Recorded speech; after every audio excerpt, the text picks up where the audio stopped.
minutes. And then we'll have 4 minutes for Q&A. And then after you finish your Q&A, turn your slides off, and the next team be ready to turn your slides on and get going. We've got about a minute to transition there overall. So that's really it. Does anybody have any last minute questions for us?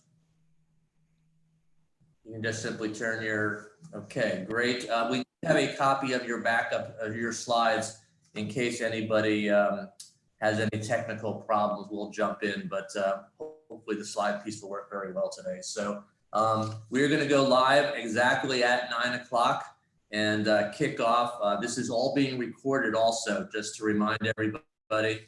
So if somebody misses seeing you present on your team, you can always share that with them. Then obviously keep in mind it is being recorded, and think about, you know, whatever you say is something that you're willing to have printed on the cover of the Wall Street Journal. So be careful. Sheet's Facebook page. Okay, I just hit live, so that is loaded up. I just wanted to make everyone aware. Okay. So we have recording paused at the moment. Yeah, I'll hit it in 2 minutes. Yeah. So, No, I was, Susanna, you cue me up when you want me to start. Okay.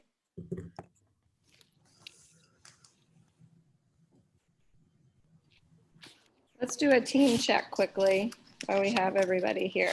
So team one, let's look and make sure we have everybody. Good. All right. So I'm just gonna call everybody out, and if you could quickly just say yes. Noah, Yeah. Blake, Yep. Caroline. Caroline. Okay, we're waiting on Caroline. Aaron, do you want to text Caroline? Sure. Find out where she is. Okay, Savi. I'm here. Okay, great. Trip. Hi. All right, team two, Bryce, Here. Faye, Here. Isabel. Here. I saw Patrick. Yep. Marcus. Here. All right, team three, Henry, Here. Luke, Hello. Dagenwit, Here. Murrin, Here. Emil. Here. All right, team four, Cooper, Heather, Here. Mariana, Here. Mary, Charlie. Okay, team five, Zan. So it looks like Zan, are you here? Yeah, I'm here. Okay, great. Alana? Sophia? Okay, team six, Tanya? Zan, we're at 8:59 right now, so. Oh my gosh, thank you for telling me. Okay, so it looks like we're good except for Caroline for team one. Is Caroline on now? I just texted her. I haven't heard back, so I don't know. Was she one of the presenters? No. Okay, all right, great, Erin, thanks. All right, I think we're good. Thank you, Mike. Can everyone see my screen? Yep. Perfect. Can you give a countdown so I can turn on my stream? Yes. I'll turn mine off. I need to hit record, sorry.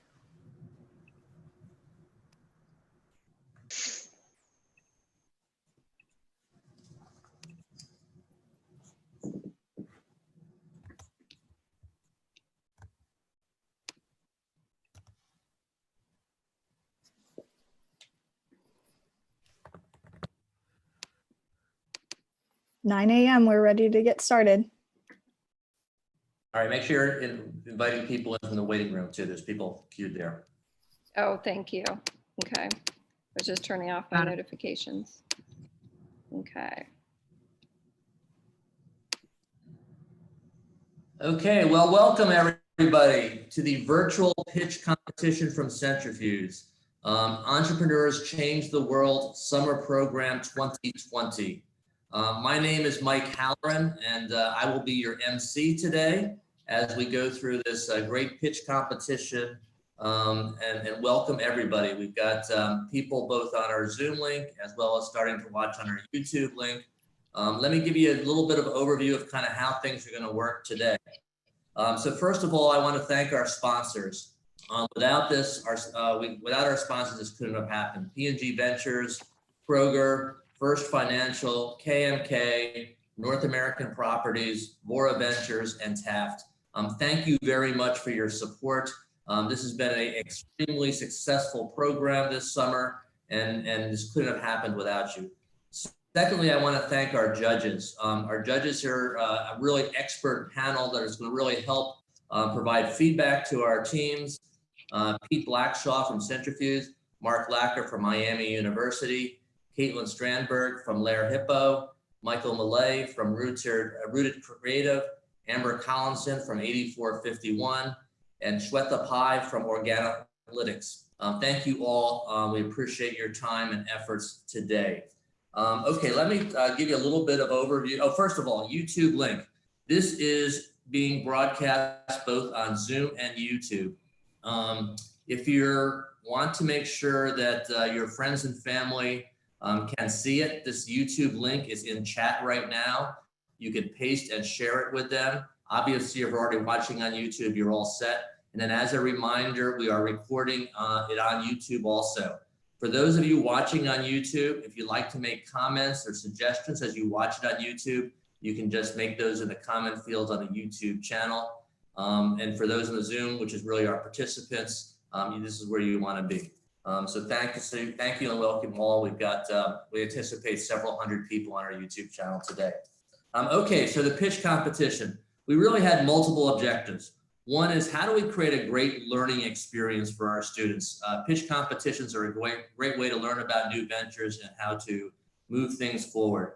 We're also going through this unprecedented time in our history, and what a great time to spark creativity. And I think you're going to see how some of those ideas address some of the problems that are really kind of at the top of mind for many of us today.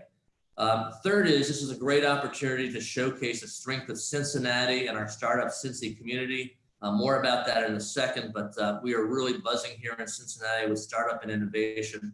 And then finally, this is a great experience to propel students into entrepreneurship. We have both high school and college students who are participating in this. I think our youngest one is as young as 14.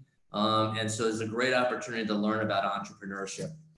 So let me just quickly talk a little bit about Centrifuge for those of you who may not know much about it.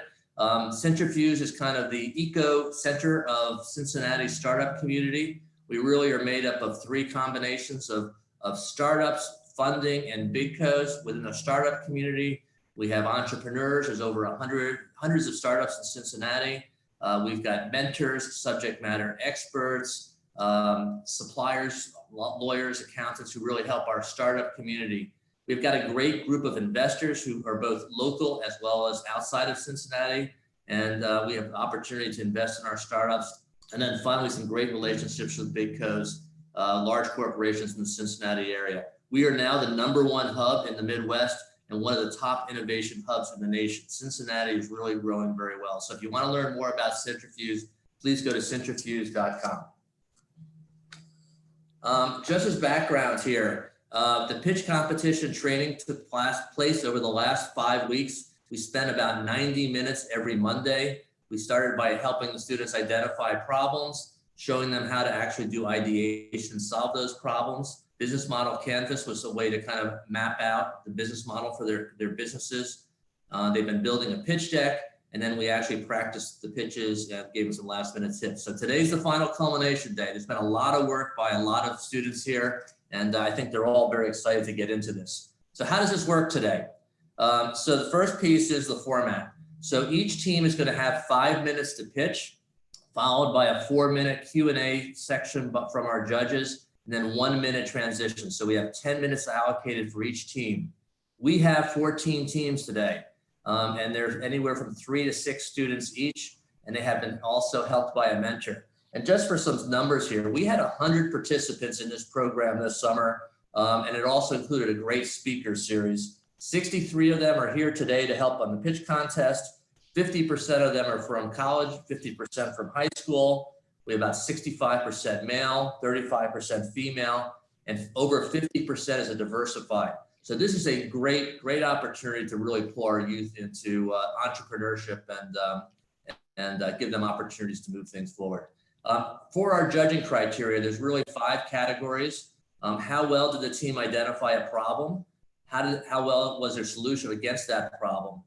Did they explain how their solution works and the inner workings of the business? And then what's their go-to-market plan from a sales and marketing standpoint? And then finally, how was their overall presentation effectiveness? The 6 judges will be scoring each of the teams, and they'll be deliberating later on and then choosing the winners. For the agenda today, this is our agenda. We have 16, okay, so this is a little confusing. There are 16 teams listed here. We actually had 2 teams disbanded, and we've got basically 14 teams left. We've kept the original numbers for those teams. So team number 1 is gonna start at 9:10, and then they're every 10 minutes. We're gonna take a break after the first 7 teams present. We'll have a 5-minute break, and then we'll do the second 7 teams. And then we've got about a 20-minute section for judges' deliberation. And by the way, we've got a special trivia contest that we'll do while the judges go deliberate, and then we'll be awarding the winners right before noon here. So that's really the agenda. So with that, I think we're ready to get going. So I'm going to ask team number 1 to begin sharing their slides. And then just for the teams, just so you know, your 5 minutes will start once you start introducing your slides and all that. So team 1, will you please share your slides?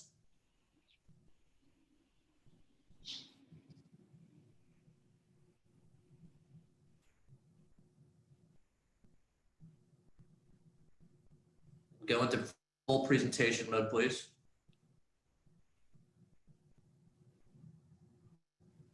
I thought I did. Can you see the presentation? No, you want to go down to the bottom right. There's a little camera, or it looks like a TV. Just hit that button and you'll be in full presentation mode. I'm not seeing it.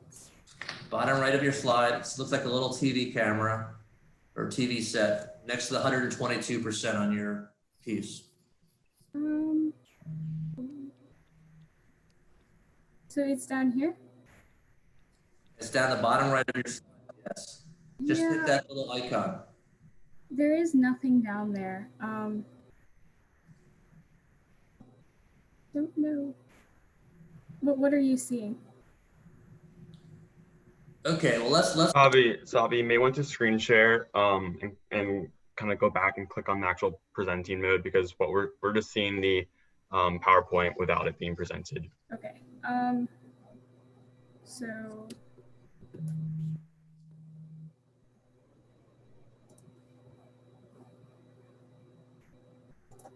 All good. Take your time. yeah, sorry about that. That's okay. This happens to me every day. Okay, what do you see now? And you're still not in full presentation mode. Okay. Mike, can we just do it as it is, or is that? Yeah, we can just do it as is. So let's just go ahead and just make sure you click through your slides as you see them on the column there on the left there. So okay, so team number 1, you can begin.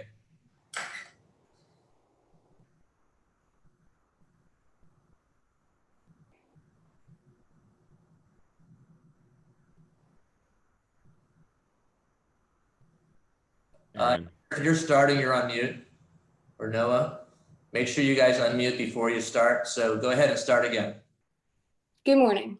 We are Team 1, and we are pitching socially. My name is Aaron Finn, and the rest of our team consists of Noah Zender, Trip Wright, Sally Thompson, Blake Faulkner, and Caroline Rath. The slides aren't changing. So Zabby, you've got to click on the left-hand side to move to the slide piece, each of the slides. Okay.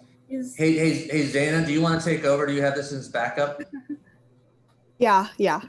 It's worked every time before, but I guess. That's okay. Learn as we go.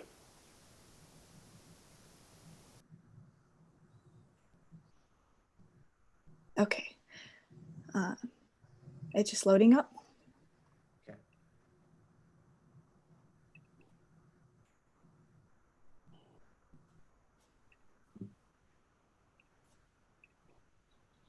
Judges and participants, feel free to offer feedback throughout the presentation via the chat as well. You can type comments in there if you'd like. Okay, team, just let me know when to click through. So, Okay, we will restart the timing for you, so just move on through and we got full slides now. Good morning. We are Team 1 and we are pitching socially. Change slide. My name is Erin Finn, and our team consists of Noah Zender, Trip Wright, Savi Thompson, Blake Faulkner, and Caroline Routh. Change. Imagine this. Shania, a rising sophomore, is a socially conscious individual. This means she hears about all that's going on in the news and wants to get involved. But Shania doesn't know where to. There's so much information out there. What's true, what's unbiased, and where and how to get involved locally. Change. Well, what if this could all be solved? With Socially, it can. Socially has lots of information from different sites curated towards things you are passionate about. We have recorded speakers from those movements so you can know where your info is coming from. And easy access to news about events in your local community. A platform like this can inspire confidence people like Shania to spread their voice about things they are passionate and informed about. Change. Through research, we have found many people like Shania. On the right, you can see a keyword search within 2 months. Ally is now an understood term talking about support of a movement. Definitive market test is hard, but looking at past donations, particularly the Black Lives Matter movement after the death of George Floyd, we have determined that the whole market size can be somewhere around $4 to $6 billion. Change. This is Socially, a website where people have access to a multitude of information, a community where they can go to feel connected and learn about what's happening locally and globally, and a platform where they can get connected with and support local movements. Change. In the bottom left-hand corner, when you sign up for Socially, you curate your information to help you see what's most important to you. We have pre-recorded discussions and interviews with the people involved with the movement, and our questions are powered by our community. We have partnerships with organizations that are involved, like Black Lives Matter and LGBTQ+, or covering these movements, like Women of Cincy, to help gain reliable information. You can use the heart button to like and show support to movements and authors, and the folder icon to archive articles to a personal page. Now I'll pass it off to Noah Zender to talk about Socially in detail and what makes it unique. Thanks, Erin.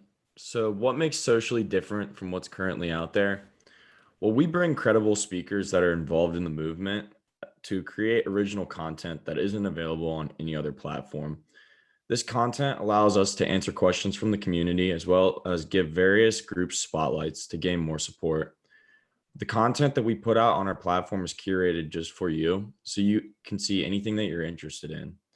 And with our connection to movements like, for example, Women of Cincy, which is an organization that works to amplify women change makers in Cincinnati, they allow us to get straight to the community. So what does our competition look like? Change slides. Our competition is any place where consumers consume any form of content.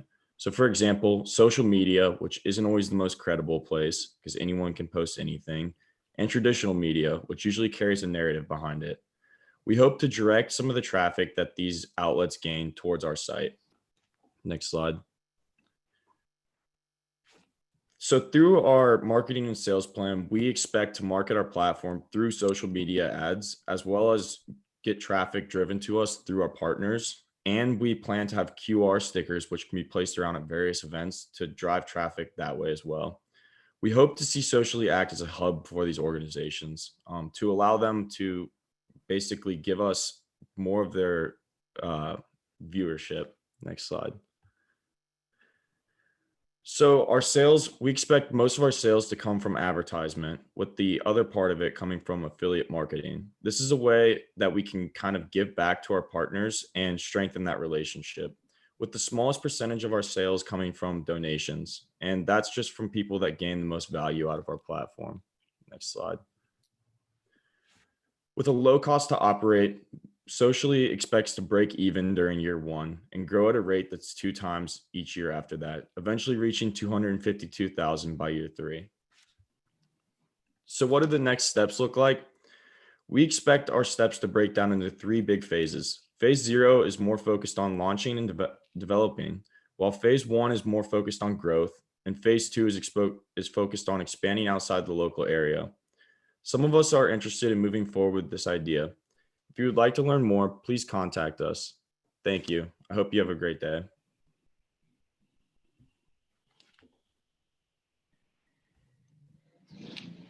Great job. Thank you, Socially. Hold your slides up. We'll begin the questions now. Pete, you have the first question. Caitlin on deck. Yeah, thanks so much. Really enjoyed this. Appreciate your great work, and it's a very timely initiative. I'd love to hear a little bit more about your thinking around the use of the QR code. That strikes me as, that kind of intrigues me as a differentiator. Could you say more? Sure. Hi, I'm Blake Faulkner, and I'll be working on the question side of this presentation. So one of the things that we were considering when we were looking through some of these movements and some of the most recent protests is that it's very common during these protests that people are placing stickers around when they're marching or they're wearing stickers. And one of the things for us is that we realized that, oh, that's a market that we can get really easily involved with at a cheap cost. And having QR codes so widely used nowadays, I mean, you can access it through just your simple camera phone, or you can access it through Snapchat and all these other different places. It just seemed like a logical move for us to move into that area. Thank you. Great, thanks everybody. That was so good. That was a great way to kick us off today. So I really like the presentation. I think that it's very, very timely. At Lair Hippo, we not only invest in quite a bit of media, so we're in Axios, BuzzFeed, Refinery29, Huffington Post. We also invest quite a bit behind the Gen Z consumer, where we know that activism and kind of social equity is a big part of the future of technology and the future of consumers. So I think that this is like the perfect pitch for the perfect time. I guess a question for you guys is, I'd be curious a little bit about like the real business model here. So I like the idea of taking donations and the QR codes. But there are a lot of different ways that people can not only learn about causes, but also get involved. So this is less of a question and more of a piece of feedback. It'd be great if, as you guys think through more of the iterations, you're incorporating different ways for people to be involved, whether it's sharing something on social media, actually donating, socializing their friends to donate and be active, almost having like a bit of a community platform, which will make you guys make Socially even a little bit more robust and not just a media content site, but more of a full service platform.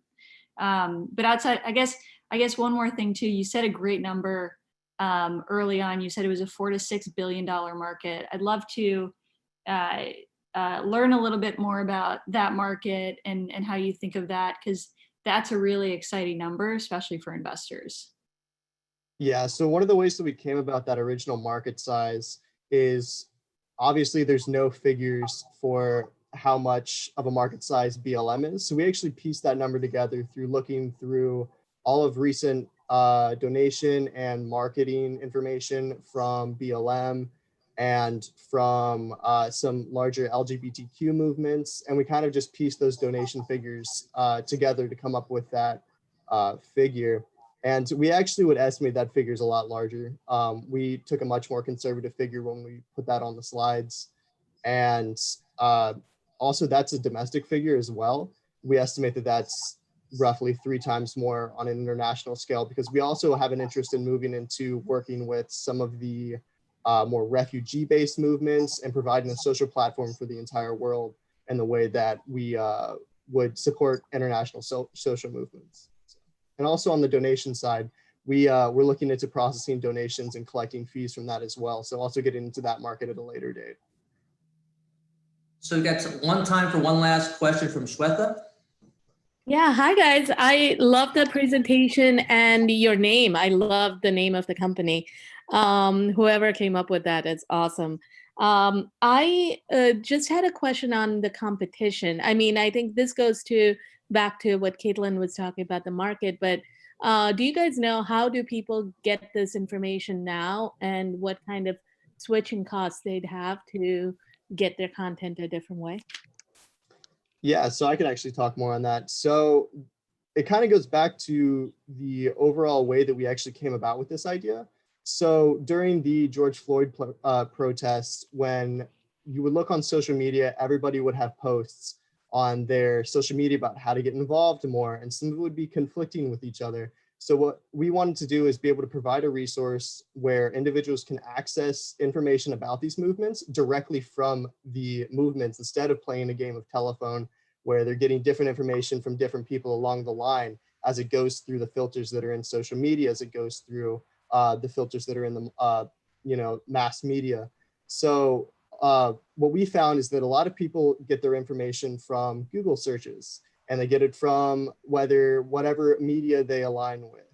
And we wanted to be able to provide a resource that made it easier to get this media directly from the organization instead of hearing, what CNN's interpretation of the BLM's new program is. We wanted to make it so people get the direct program information from the organizations and cut out the misinterpretation and cut out the bias and all that sort of stuff along the way. Great, Blake. Thank you so much. Okay, we're at the end of our 4-minute period. Team 1, you can take your slides down. Team 2, begin sharing. Remember to unmute your audio for those that are presenting. As soon as Team 2 is ready, full screen, go ahead and full screen. Go ahead and start, and we'll start the clock. This is unfortunately as full screen as it gets because we're using PDF to prevent technical issues. Yep, that's fine. Hello, we are Team 2, and our idea is WellMap.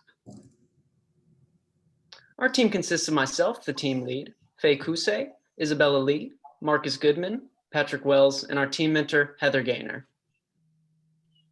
2020 has been a pretty crazy year so far. It started with wildfires in Australia, COVID-19 became an international pandemic, we had an impeachment trial, stay-at-home orders were issued globally, and national protests erupted over police brutality. Unfortunately, all of these things resulted in a proven spike in mental health issues, and quarantine made finding and accessing mental health resources even more difficult. This is a major problem plaguing our society. Even before the lockdown, finding and accessing mental health resources was a major challenge. You had to do a significant amount of research, which involved checking out multiple sites, searching for reviews, and few sites had a form of online scheduling. This meant you usually had to call these different clinics, and often you'd be sent to voicemail, which is really disheartening when you need help now. All of this results in a massive time cost, and unfortunately, when experiencing a mental health crisis, time is not on your side. When you do find a resource, they're not always the right fit for you, and there's few ways of knowing until you've tried. Those experiencing mental health issues are already facing enough problems, and adding additional hurdles makes finding resources seem like an insurmountable challenge, but it's a problem we hope to solve. Our solution is to consolidate mental health resources into one convenient and accessible location where you can easily find, research, and schedule a variety of mental health resources all at the press of a button. And to not only be able to find them, but to know you've been matched with the right resource for you. But how do we do this?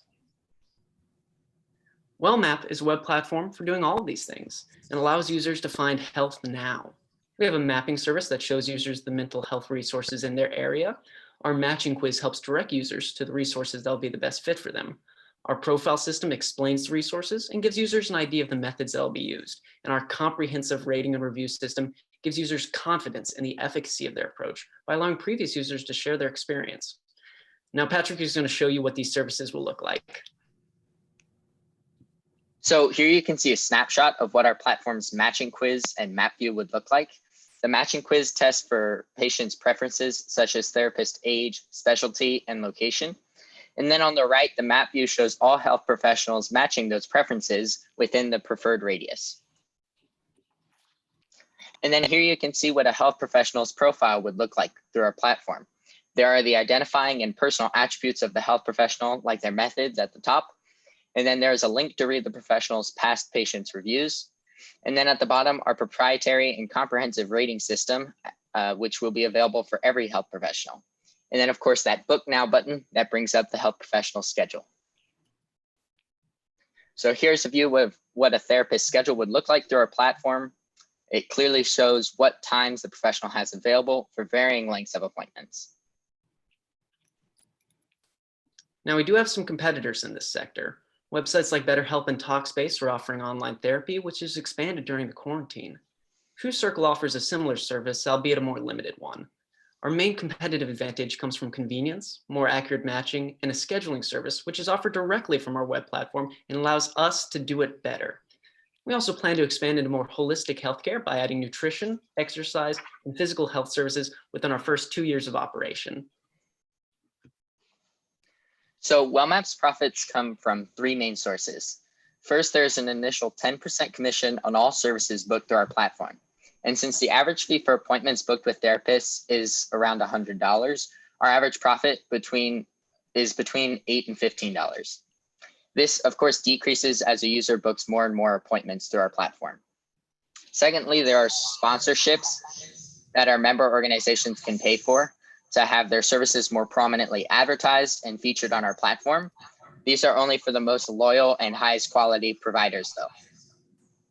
There's also a 5% affiliate fee charged on all products purchased through our platform, such as gym memberships and health foods.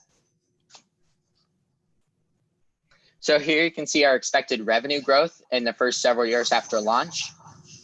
This growth comes from an increase in the providers using our service and assumes that there will be approximately 10 patients per provider using our platform. So all of us at the WellMap team are very passionate about this issue and would love to see this idea come to life. Before launching though, we would perform market research and have test groups to assure our business model is still viable. Thank you. And now Marcus, Faye, and Izzy are ready to take your questions. Team 2, Michael. Cool. Yeah, great stuff.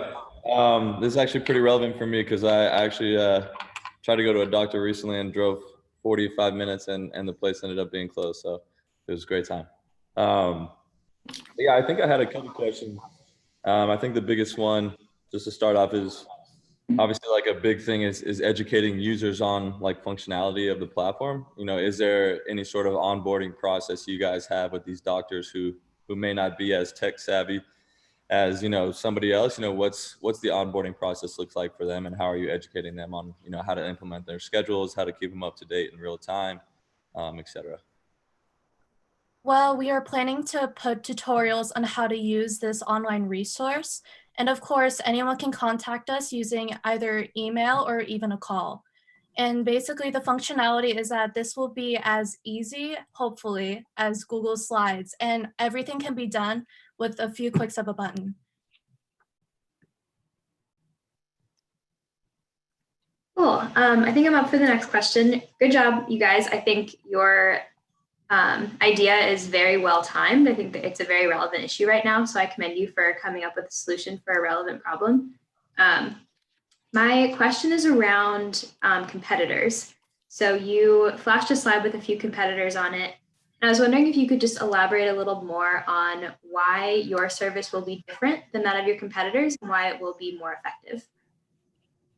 Okay, so yeah, our main competitive advantage come from our rating system and our users friendly platform. So our rating system is not consist of average ratings, which which consist of 2 main streams, whether 5 stars, really good, love it, or 1 star, 0 stars, hate it, never going back.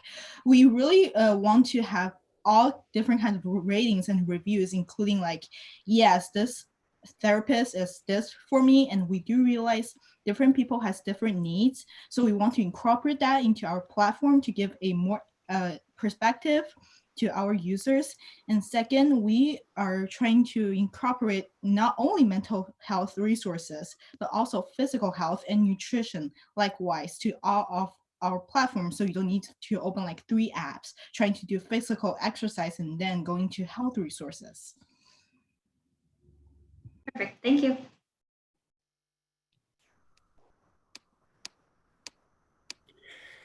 This is Mark, and I'm wondering if you could talk a little bit about the go-to-market strategy here. This is such a huge issue, and there's so many people that are affected in so many different ways.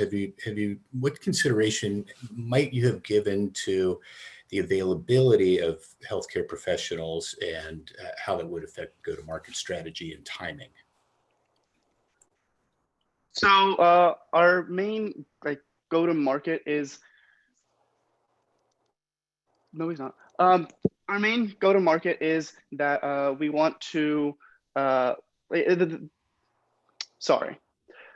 Our main talking point is the availability, as we've mentioned so many times. We want to make as many professionals as available as possible. So it's kind of like a horizontal integration kind of thing. So like as in terms of price, we hope to get insurance as many places as possible. And we hope to get as many different kinds of therapists as integrated as possible. And I hope that answers your question. I'm not entirely sure I understand, but I think that's what you're asking. Marcus, I can add something real quick.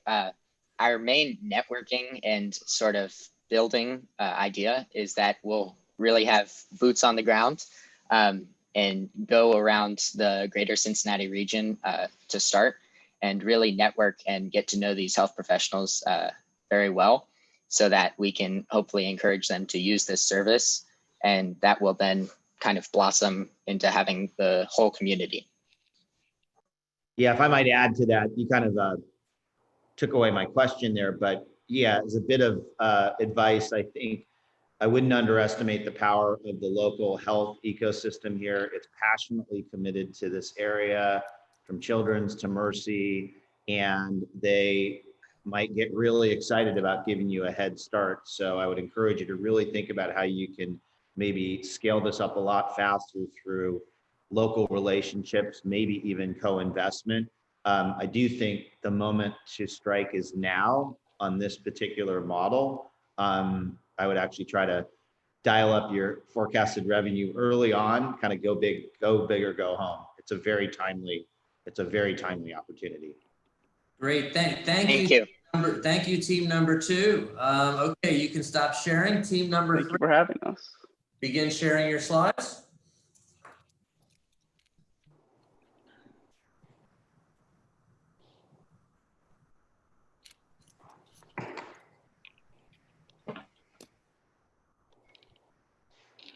Be sure to unmute and go ahead when you're ready. Good morning, everyone. We're Envoyer, and we're connecting students to schools one shipment at a time. I'm Henry Fellerhoff. Presenting with me is Luke Schmiel, and also on our team is Dagmar Gannett, Emil Hedich, Maren Belichu, and our mentor, Kevin Dugan. During learning from home, it is incredibly hard for students to stay engaged in the remote classes. Many of these students lack adequate technology or internet access to complete the work that's assigned to them, and are many times fighting with the technology that they have in order to access those materials. Students feel isolated from their teachers and classes when learning online as well, and are missing that classroom connection that they get in person. The solution is a fulfillment service for education materials. By partnering with school transportation companies, we can get custom materials into the hands of students who need them, and then empower those students who don't have that adequate access to technology, and connect those students with their teachers in classrooms through personalized assignments and notes. So on the product side, it consists of 2 different parts, a platform for teachers and a physical material. So on the teacher-facing side, teachers can upload any notes, assignments, projects they have, assign them by day for the students, add in a little note if they want, and then assign those to various parts of the class. So only the students who need them can get them. So if you had an extra credit assignment, you could only send that out to the students that need to complete that extra credit assignment. And assignments are shipped out once per week. And then on the student-facing side, teachers can add a personalized note to create that connection and get across important information, a weekly agenda to keep everybody on track, and specific assignments for each assignment. School resource delivery is already happening informally. Over the last semester, many schools partnered with or had an informal partnership with bus companies. And so we're formalizing that demonstrated need already from the past semester.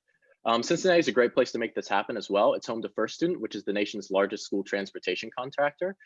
By using existing materials from teachers, we can amplify the impact of those materials and not add more to the plates of the teachers. And then the platform is easy to use. Teachers can just drag and drop their assignments, and the materials are friendly and inviting for students to engage with. And the market size is massive, with 131,000+ elementary and secondary schools in the United States and 57 million K-12 students enrolled in public school across the nation. When we look at the competitive landscape, there are platforms like Google Classroom and Canvas that allow teachers to post resources virtually. But if they want a physical printed out something for their students, they either have to print it themselves or have the students print it from home, which not everyone has a working printer. For our business model, we'll offer a free platform for individual teachers to use in their own classroom, but for our enterprise software, which will allow a school to create a resource for a student that has information across all their classes on one sheet of paper, we'll be charging $1 per month per student. For our go-to-market strategy, we have two main channels. The first one is converting those teachers who are using our free platform into schools that are using our enterprise software. And our second channel is partnering with bus companies that aren't running at capacity because of distance learning. And this will allow us to have access and a foot in the door across a large number of schools with one partnership versus approaching each school individually. For our revenue forecast, our goal is to run as fast as we can in the next year during the pandemic and help as many schools as we can in the greater Cincinnati area. But we do believe in the post-COVID world that schools will continue to see the value of providing these kinds of resources to their students and simplifying the printing process for their teachers. For our next steps, one would be to develop the platform while getting input directly from teachers and students, and then identifying test schools to launch our enterprise software, and finally to build those partnerships with the bus companies. I'd like to thank everybody for their time, and I'd like to open the floor up for questions. Pete, you got the first question? Yeah, great presentation. It's all of these are so incredibly timely. I want to hear a little bit more about go-to-market. I mean, how are you going to take advantage of local Cincinnati? Do you see the local schools as a competitive edge? Have you thought about who you might try to lock into a pilot? How would you activate all of us around you?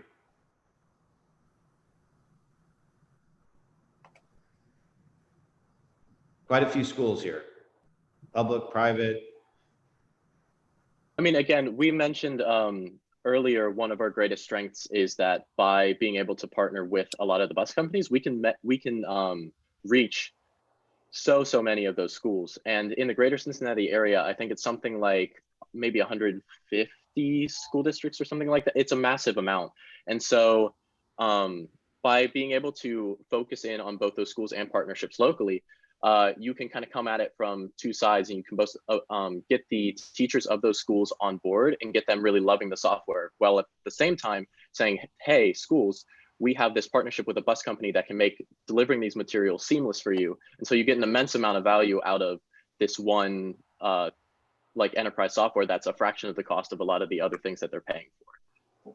Very good, thank you. Kayla?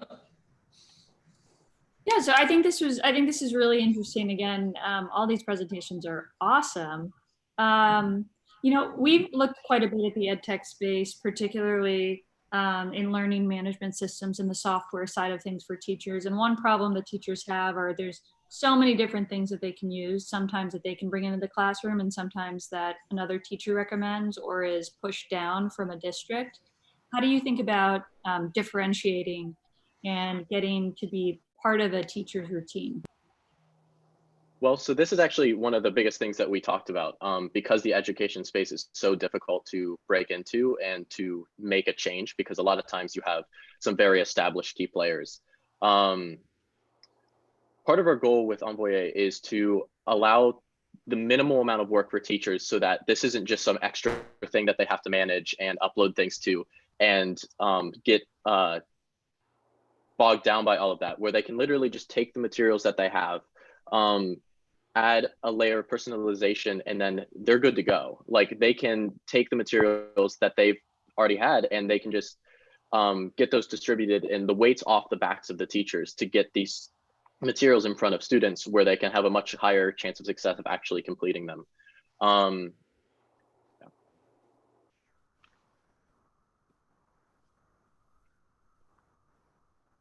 and then I think Shweta, you got one final question? Yep, I do. Great idea, guys. I have elementary school kids, so this is really timely and I love it. Just out of curiosity, what is the current funding model for the buses? Why have the schools pay for it and not have the bus companies pay for this? Or how does the funding thing work between the schools and the buses right now?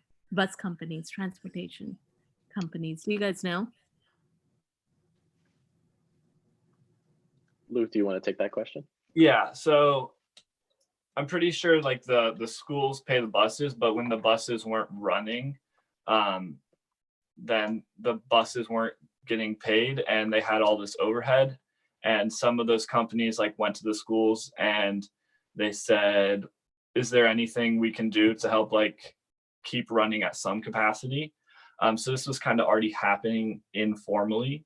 And then also in the long run, delivery might not be a part of our platform. So that's why we want to focus on the schools adopting it with the partnership with the buses. That answers the question. Yep. Great, thank you, team number 3. You can stop sharing. Team number 4, and begin sharing.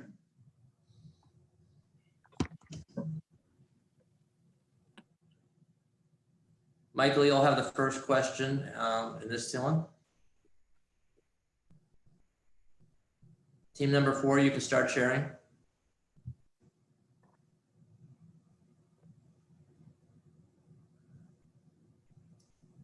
Is somebody from team number 4 here? Yeah, I think yes. I'm sharing, but wait. Here, Mary, did you hit the share screen at the bottom? I think so. Like, can you guys see it? No, it's green. Share screen at the very bottom on your remote controls or your controls. I have shared content. Mary, you have to turn your installed. video on. You have to turn your Okay. video on. I have it pulled up too. I could try to share.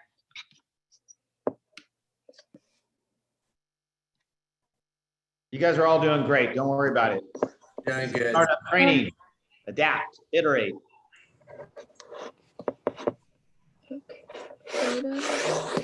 Hey, Zaina, do you have the backup for team number 4?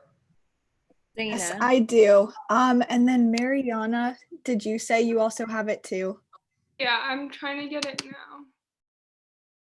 I heard you say something that you could share them too, but I have them in case as well. Yeah, I can't figure it out. Okay, Zaina, why don't you take over and then we'll drive the slides for you guys.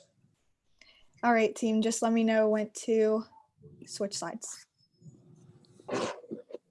Okay, so we are higher octave. Switch sides, please. I'm Mariana, and our team consists of Cooper, Heather, Mary, and Charlie. Switch slide, please. So our problem is that many children do not have access to musical opportunities, either due to finances or now Corona is making it really difficult to find teachers either online or in person. And we're proposing a matching service that would connect students with volunteer teachers that are interested in the same instrument. there would be access to instruments through the program and teachers. So Corona has been making it incredibly difficult to find teachers for budding students because a lot of teachers are not currently accepting new students. Many places are shutting down private lessons that are in person due to the safety risks. And schools with musical programs are converting to online. So it's really difficult to get a large number of students the education that they need. Switch slide, please. So our story is that the lack of musical education is not an uncommon thing. A lot of people want to learn an instrument, but either they don't have finances for it or they can't find a teacher.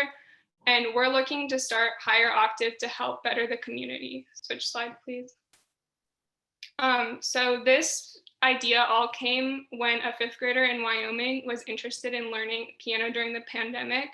And while we were talking, she was telling me how finding a teacher that was willing to teach online was difficult since she was going to be a new student. She did not feel comfortable having an in-person lesson. And although Wyoming has a music program, instruments like piano are not offered. And knowing that other schools either don't have a program or don't offer a lot of instruments or all of the instruments that people might be interested, we thought this would be a great initiative to start to get kids and adults the musical education they deserve. And Cooper's going to continue. Switch side. Thank you. Who are we? Think of us as kind of a dating app in the Cincinnati area for musical opportunities. We look to pair people in the community that are willing to teach with people wanting to learn and bring them together. Next slide. So we offer a website and app that basically is for pairing people, making a schedule, and communication. We allow people to go in and schedule when they want to be able to learn, where they want to learn, and who they want to learn with. We offer profile viewing so that you can see what this person's qualifications are and how well you think you'd be able to learn with them. Next slide. And then we also like to check in with them, see how they're doing, if this teacher is meeting the standards that the customer is looking for, if they're satisfied with. If they're not, then we can try and find them another teacher or help them branch out and see what else they're interested in. By doing this, we'd have them build profiles. So like teachers would be able to put down their resume, what makes them qualified, how long they've been doing this specific instrument, things like that. And then students can also put what they're trying to look for, what level they're at, and where they're trying to get to. We also offer like smaller things to our website, like reminders before their lessons. So, we don't want people missing lessons. Just one more thing to help out. Next slide. Our top competitor would be CCM from the University of Cincinnati, we feel like, but really they're not really competing against us. We're all just trying to fill a hole in Cincinnati's community of lack of musical education.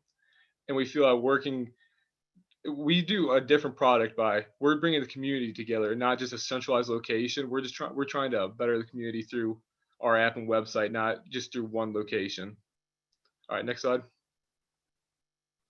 Our financial outlook, we're a nonprofit, so we are looking to drive most of our revenue through private and corporate donations, as well as school partnership.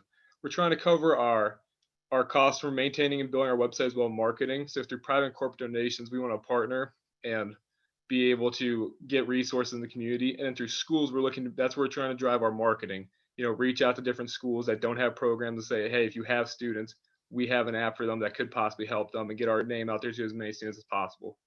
And then we also talk about a small joining fee, like maybe like $5. Nothing set in stone with that yet, but just to set up your profile, one-time fee. That way we can cover more costs while we're starting out. Next slide. So our next steps would look into partnered local rec centers to in-person lessons, and then also music stores if they have anything they can offer us through donations and partnerships. And really we just want to get our marketing out there, get our name out there to the community, and we want to get partnerships. Thank you.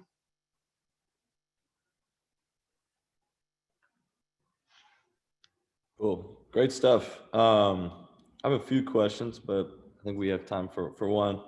I think on the business model standpoint, you mentioned it's a nonprofit. I was thinking through some questions on, pricing and stuff. Like I've actually tried to become a singer at one point. I'm just kidding, but I know it's usually about like $50 a session. Is this something that like the instructors are setting their prices? Is this something that's free for users if it's a nonprofit? And funded through the sponsorships and partnerships? Or, what does the kind of business model look like in that regard? Yeah, so it's a nonprofit. So we would be mostly looking for volunteers that would be willing to volunteer their time and resources to be able to do this teaching, and then possibly branch out later with partners like sponsorships and stuff through music centers to be able to provide like more high quality lessons. But at the beginning, we're just looking for volunteers, start getting the ball rolling and start building this community. Cool. So it's a free service for basically. Yeah, we're trying to make as accessible as possible, music lessons for lower income families and everything. Cool. Great job, you guys. I thought that your question was, or your solution to a problem that was pretty unique and something that I've definitely seen in multiple communities. So great job coming up with a good solution. My question is around actual physical instruments. So one of the kind of benefits of having in-school instrument teaching is sometimes they have loaner instruments where the student, a student that might have financial challenges or barriers doesn't have to purchase their own instrument, but has one at the school that they can borrow during lessons. Do you have any ideas for how to combat that in a virtual setting where they may not be able to access like a loaner instrument, for example? That's a great question. We were looking to partner with some local music stores and see if, because I know a lot of high school students and middle school students rent out instruments. So we were gonna see if they would be willing to maybe say, like, could you spare an extra $5 a month? And then with that, we could propel that to buying or renting instruments for them. Or we were looking at partnering with some local high schools and middle schools that would be willing to let people loan instruments. Makes sense. Thanks. You can Hey, one more question from Mark. You can partner with the company that just presented. They can deliver musical instruments to students. There we go. Talk to us a little bit about the teacher side of this. I could imagine they would be very excited. What have you learned there? So we were kind of focused on pretty much anybody interested in teaching, which could be teachers like that got a degree if they're willing to teach, or even just high school students. We have a lot of talented musicians within the area and around it. So if they're willing to teach and they're good, I think it'd be a great idea. And also I think that would make the younger students more comfortable if they have somebody around their age to connect with. Great, thank you. Great, thank you, team number 4. So team 4, you can stop sharing, and team 5. All right, sharing screen now.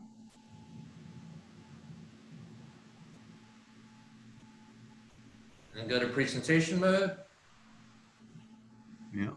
All right. Great. We're ready. Hello, my name is Sophia Lunsford, and we are G Foods. Joining me today will be Ms. Mead and team leader Mr. Qureshi. Think about your breakfast this morning. Did you eat all of it? The answer to this question from the majority of the world is no. And while throwing away a damaged apple may not seem like a lot, each little bit adds up to over 133 billion pounds of food wasted each year. Yet there are still 48 million Americans who are food insecure. G Foods is our solution to ending the worldwide hunger and poverty epidemics. Our approach combines hunger relief and food safety models to combat food insecurity. We were first started when a group of students was asked to find solutions to the United Nations Sustainable Development Goals. We have since grown into a 501c3 nonprofit organization. We rescue food from grocers, farmers markets, conventions, and what we do is we take this food and we extend its shelf life. Essentially, we take a product that nobody wants and create a product that everybody needs. Here at G Foods, we strive to end the root issue contributing to poverty worldwide, which is why we have our 3-seed approach: jobs, education, and economy. We do this by opening up our on-site kitchen to volunteers that are in need, providing them with work experience and food safety training. One of our goals is to not only address the immediate issue, but to reach all of our community members, which is why they can contact us by phone or a website.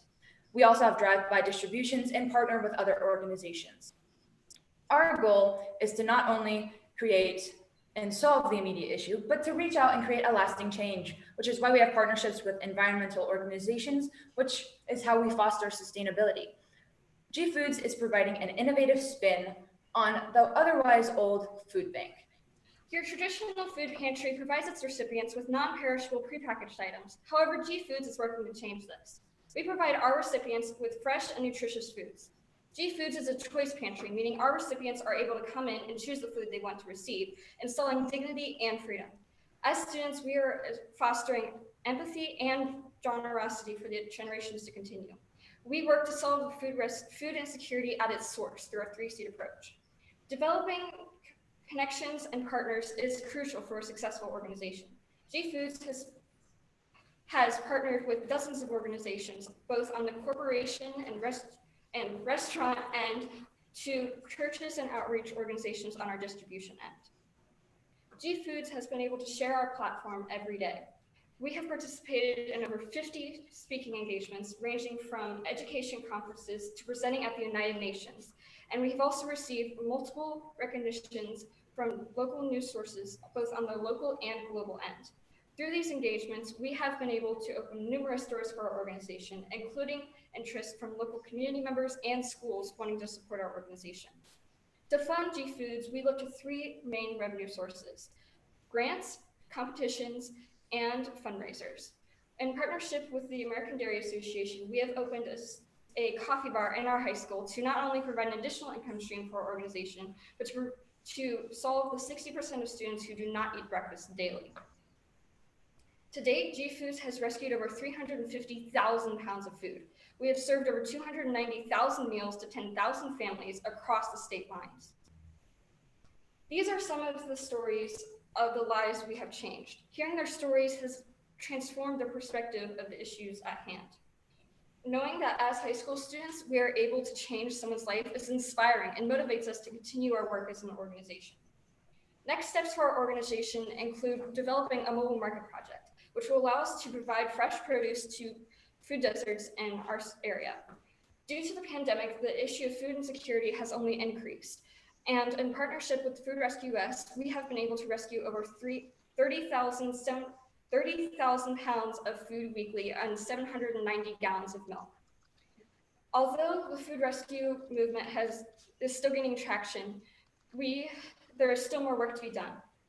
G Foods is committed to fostering innovation and collaboration until there is an end to the food rescue movement, because together we can starve out hunger. Great job. Pete, you got the first question. Man, I'm excited. I spent 8 years at Nestle, world's biggest food company. I want to know, I just tweeted that, hey, Kroger, you got to check out this presentation. How are you going to approach Kroger at a time when they're telling the entire world that they're committed to zero hunger, zero waste, and they are our next door neighbor? How are you, resourceful young people, going to knock on their door? What are you going to say to them? So funny you say that. We have partnered with Kroger in the past, but they decided to remove their partnership with us in order to form a partnership with Feeding America. The reason we are not affiliated with Feeding America currently, just because as students, we have learned that the Feeding America program is very restrictive and it won't allow us to complete some of our innovation and have the really freedom that we get as being students. To form normal partnerships, kind of the other part of your question, we normally have our donation coordinator or that nature reach out to these organizations and tell them our mission and see how we can collaborate to solve their issue of food waste. We'd like to hit on the fact that a Start lot up of with these. the number 10, knock on the door again. Yes. Yeah, exactly. Thank you. Don't give up. Do you have to worry about food safety or any sort of like regulations around food safety with this type of business? Yes, we are very careful about our training and regulations. We have a platform called Public School Works. All of our employees are trained on that for food safety in all sorts, all fashions. We also have multiple contracts to protect the legal side of things, and Elena can tell you about the legalities of that. Yes, so in the legal side of things, we are covered under the Good Samaritan Act. So let's say we were to receive food that wasn't good, we would normally be able to take care of that and compost it. But if someone were to get sick from, you know, in the terrible circumstances, someone was able to get sick from the food that we give them, we are covered under the Good Samaritan Act. So legally, we aren't obligated, or we cannot, we're protected under that, yes. Yeah, I think it's a great idea, and congratulations on all the success so far. I think from a content strategy standpoint, you know, with things like this, there's such a big opportunity to tell stories and get people, you know, emotionally connected with the brand. Do you guys have any sort of content strategy right now? You know, I know obviously, you know, in the content field, there's a lot of, you know, up and coming high schoolers, college kids who are obviously, you know, becoming better and better, through, you know, learning through YouTube. How are you guys taking advantage of, you know, people like that and using them to help push forward your mission? Yes, so whenever somebody, pre-COVID, when someone would come to pick up food, a majority of the time we'd have a great conversation with them. They'd often tell us their stories, and we'd ask them if we would be able to share their stories with everybody like this, because their stories are life-changing. You don't realize what kind of impact you're making until you start talking to these people. And through our major distributions, we are having some of the outreach organizations collect testimonials as well, so we can form kind of, I guess, a storyboard of the people that we've impacted. Forming that emotional special connection really is a great way to get people to join your team, because they see the impact that you're doing and they actually see the work that you're doing as opposed to a job or an obligation. Thank you, team number 5. You can stop sharing. Team number 6. Right.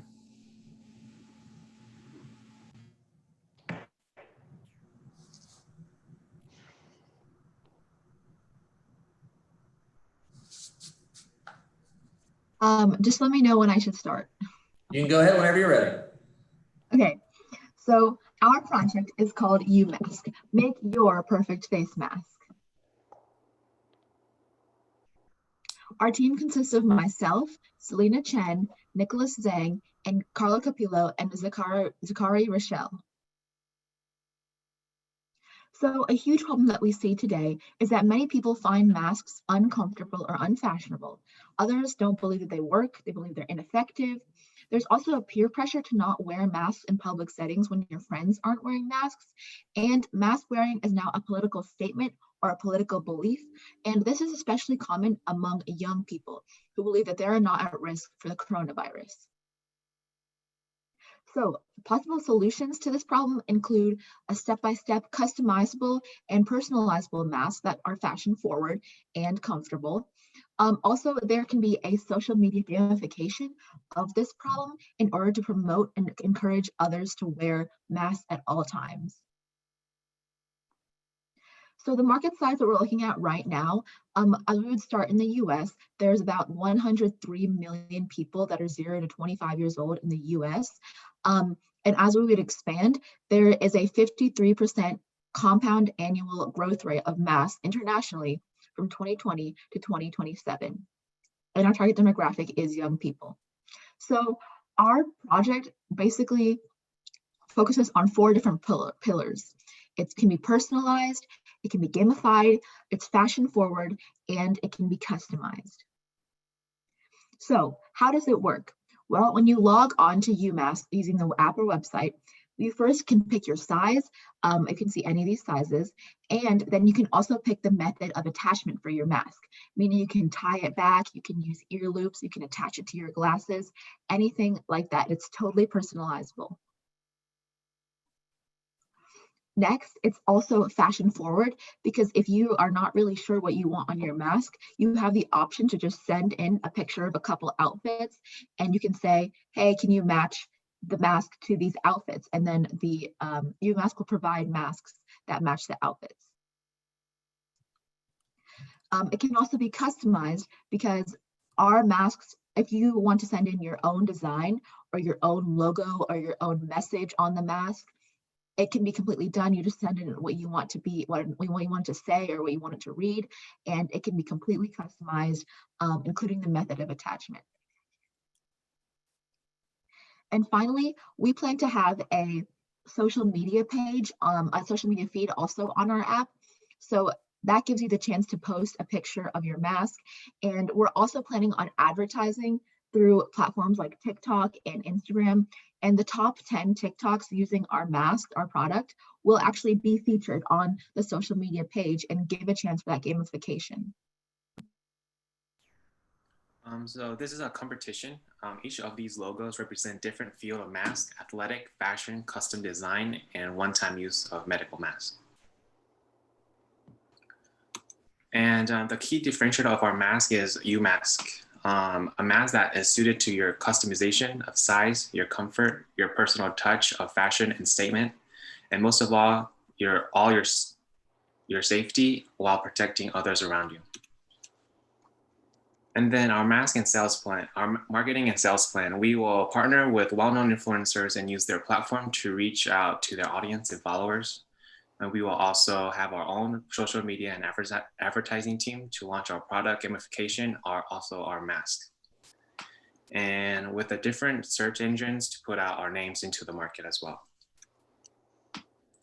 And then our business model is 7 to 10 masks per solid mask, $7 to $10 per solid mask, 12 to 15 per customized mask. And then if you want to buy a package of 5, it will be $30 for a solid mask. And also if it's customized, it'd be $5 for 50. I mean, 5 for 50. And then our revenue forecast is we expect to grow dramatically within the next 3 years, and then continuing on as we get more followers and companies to partner with us. And then our next step is we need investors, loans, and grants, reach out to influencers that we can possibly collab with and marketers to jumpstart our team and partner with manufacturing and supplying companies to launch our mask.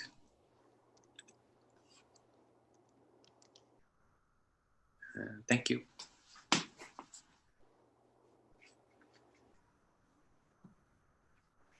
Great job, guys. I really liked your presentation, and I love the personalization aspects. There are just so many mix and match options. I think that's awesome. My question for you is, like, this is very clearly relevant right now. Everyone should be wearing masks. It's a relevant topic, and a lot of companies are selling masks.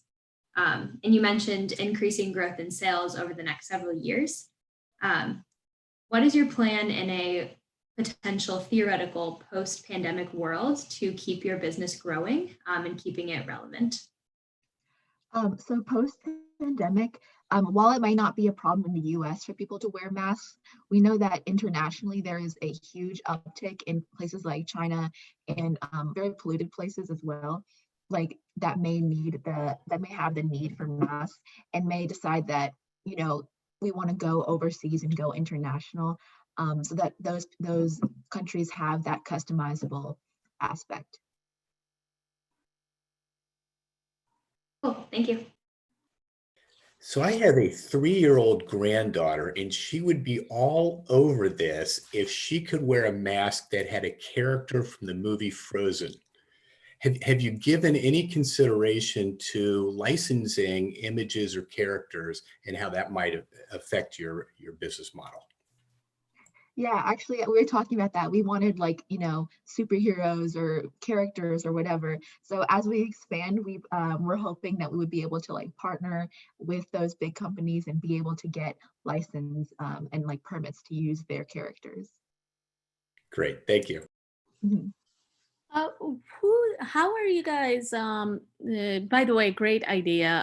I love it. I love the customization, but how are you guys going to manufacture this and scale that manufacturing capability? So the first step would be, like, you know, recruiting people who can, you know, sew masks. But we were hoping that we could have like a factory to start out with like a generic like template kind of mask, like the different sizes and different attachments and everything. And then once we understand like what people are asking for on their masks, we would be able to hopefully get like those custom masks made by like people who do things by hand. And then we would hopefully be able to expand later. I'll hop in as well because I actually used to work for a custom sock company. I think the biggest thing you might run into is just like scalability when people are submitting inspiration for each thing. I think realistically you'll want to try to create a platform that's almost like Nike ID, where basically people can come in and actually customize the mask themselves. Obviously you need to monitor licensing like Mark mentioned, but creating a system so that you can almost be hands off a little bit and orders can come in and you guys basically just have to create a process through like either sublimation or however you do it, then that you can ship and turn things around quickly versus sometimes custom items can be a month, 2-month turnaround time. So just thinking through that process and how you can scale it and make things a little more efficient. Okay, thank you. Great, thank you, Team 6. Okay, you can stop sharing. Team 8 is up next.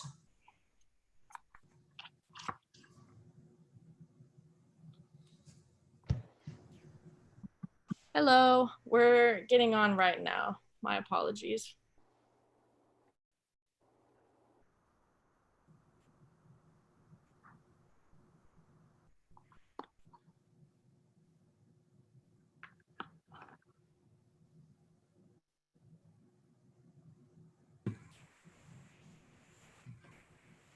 Do you need help with your slides? We can present if you need them.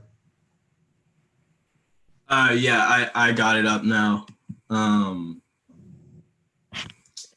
ahead and share them. They're not showing right now. You're gonna have to turn your yeah, sure. on. Okay.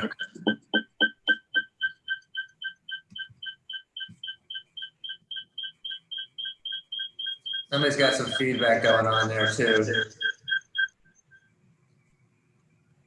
Yeah, so Maya, you had feedback going on with your audio on, so you may want to make sure you don't have 2 options open.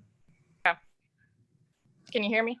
Yeah, you're good now. We got no feedback. Okay, so go to full okay, yeah, just go full screen if you can, and go ahead and start when you're ready.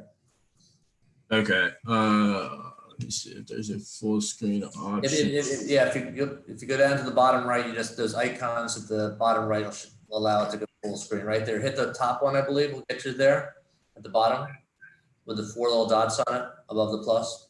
That icon at the bottom right. Over here. Yeah, try that. No, one above it. No, one above it. The one with the 4 dots above the plus sign.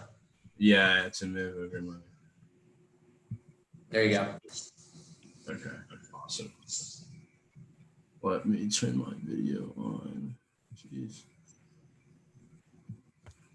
And Maya, you may need to adjust your camera. We're seeing you horizontally or vertically. There you go. Thank you. No problem. Okay, you guys ready? I'm ready. Christian, you ready? Yeah, let's do it. All right. Hi guys, today we're going to be talking about CarePack, which is a way we can all keep clean and stay safe in our communities. So first, I'm just going to introduce our team. We have Maya, who will be talking later today, myself, Christian, and we also have Luke Cowles and Roman Kent watching the call. So the problem we will be addressing is a lack of affordable and accessible supplies, specifically sanitary supplies, during this global pandemic in the areas of Cincinnati.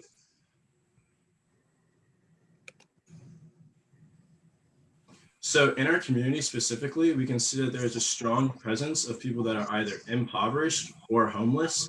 And basically we want to create a solution that can combat these different unfortunate circumstances as well. So the solution we have chosen to focus on is a sanitary product pouch that we can give to communities in need. And these are kind of the three essential items that we decided we wanted to put in the pouch because they were also long lasting and portable for anyone that can use them.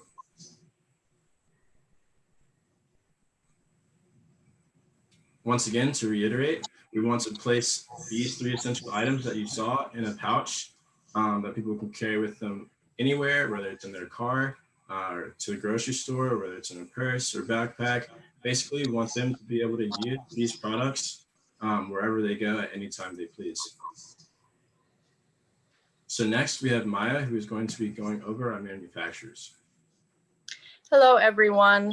So in order to source the products that Christian just talked about with us, we're going to have to reach out to manufacturing companies and see if they're willing to donate these products to us or sell them to us at a reduced price. So we've added some of those brands here that we're interested in, but there are of course several others in which we want to reach out to and see what they're willing to do for us. You can go next. So once we have sourced our product from the manufacturing companies, we are going to reach out to organizations and companies that want to help us go forward with the project. And so they will help us fund it and we will distribute the products. We've added some of those brands here as well. We especially want to focus on some of those companies that have a large influence in Cincinnati, like Kroger and PNC. We also have some nonprofits there like Free Store and United Way.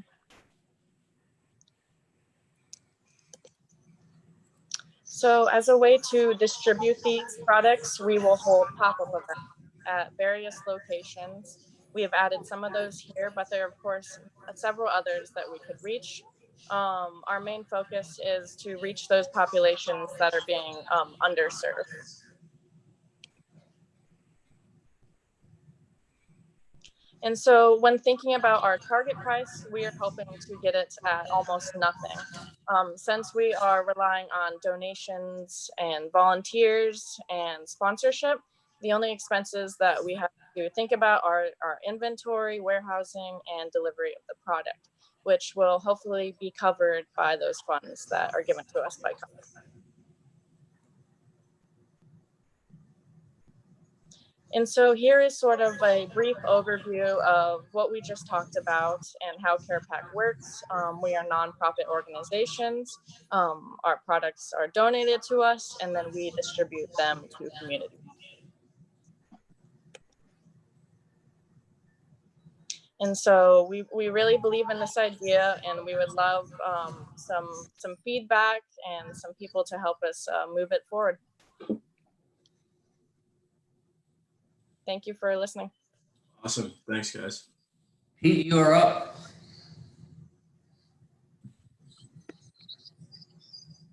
You're on mute, Pete.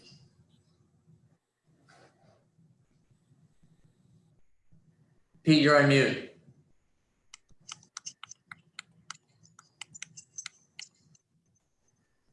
Unmute. Okay, can you hear? Yep, you're on mute again. Hold on. One more time. Go back. Can you hear me now? Yeah, now you're good. All right, sorry about that. Great presentation. Thanks to all the other teams. I'm super, super energized. One question is, our Chamber of Commerce, our fantastic Chamber of Commerce, has done something similar for businesses. Have you thought about, are you aware of that? And have you thought about maybe leveraging them as an early sponsor? I'm sure they want to scale this, and I know they have a big passion for underserved communities. I have not actually heard of that organization or type of thing that they're putting on. I would like to hear more about that. And it would be awesome to be able to pair up with them and get this going forward. Yeah. I think take every advantage, and I'm sure they would. I'd be shocked if they didn't embrace this, and because they're having a lot of success. But you're talking about, I think, an even more important audience that needs this. Mm-hmm. Sweet, yeah. To reiterate, I actually had a question for you, Pete. Did you say that the Oxford, or not the Oxford, did you say the Chamber of Commerce or the businesses were looking? The Chamber has developed a program to provide some kind of basic supplies related to the crisis. And this is very much in that spirit. And so you're taking the thinking to an entirely new level. But I think the art of doing it. Yeah. Am I saying too much? No, not at all. No. Okay. Yeah, just ride the momentum. I think that's the spirit of my comment here. Okay. You're onto something big. Awesome. Thank you. Kayla? No questions for me on this one. I thought that was a great presentation, very well organized. Michael? Thank you.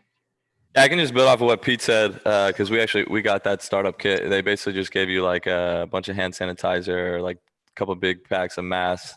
It was kind of like their back to work kits, if they called it, I'm pretty sure. But who they partnered with was like local like distilleries and breweries who actually like pivoted some of their stuff to distilling like the hand sanitizer instead.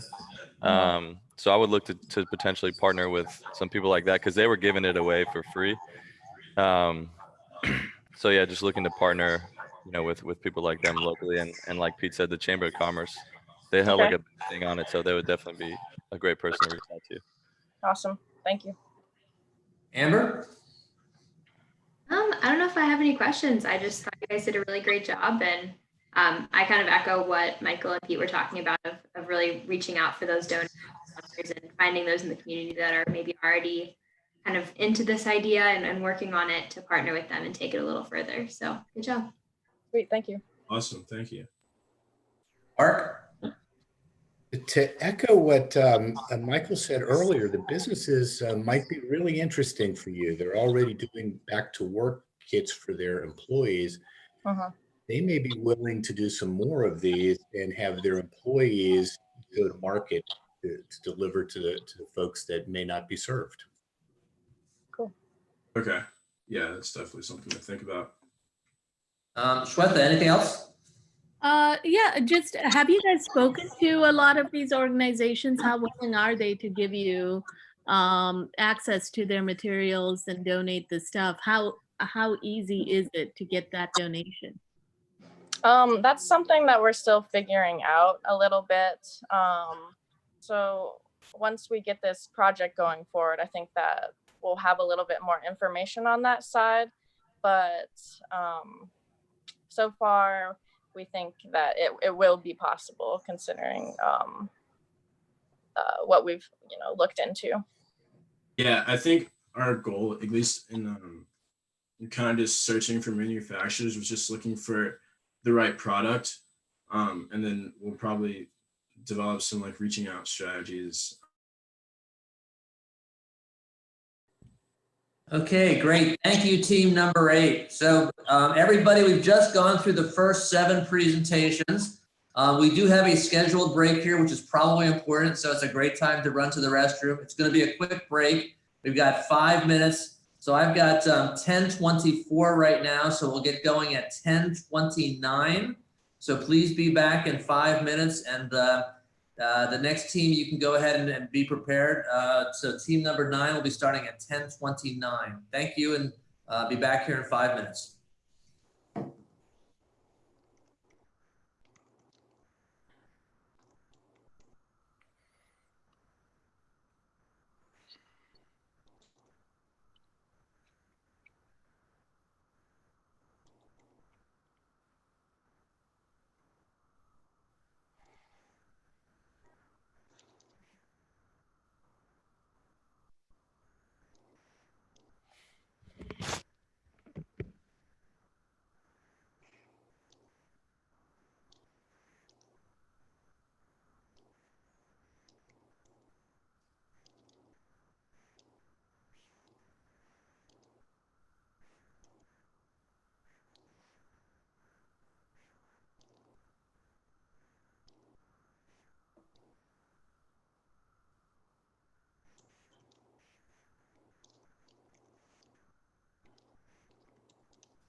I'm literally doing, I'm literally kind of like pitching these ideas directly to the folks. Like as I go, it's like, hey, Chamber, you got to like do this. It's like, I think it's going great. I think the content is really awesome.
Sandy, you can put me back on live.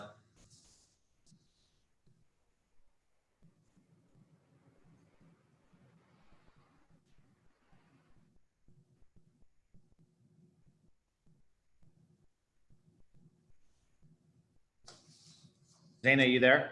Yeah. Yeah.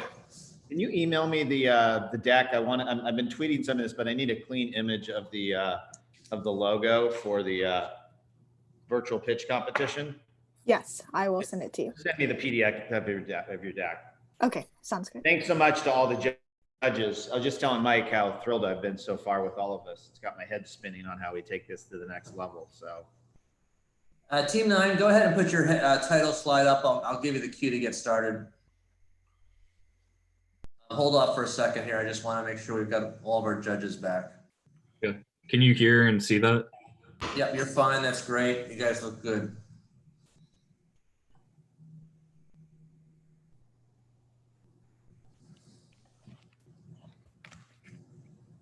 Okay, you are on team number 9.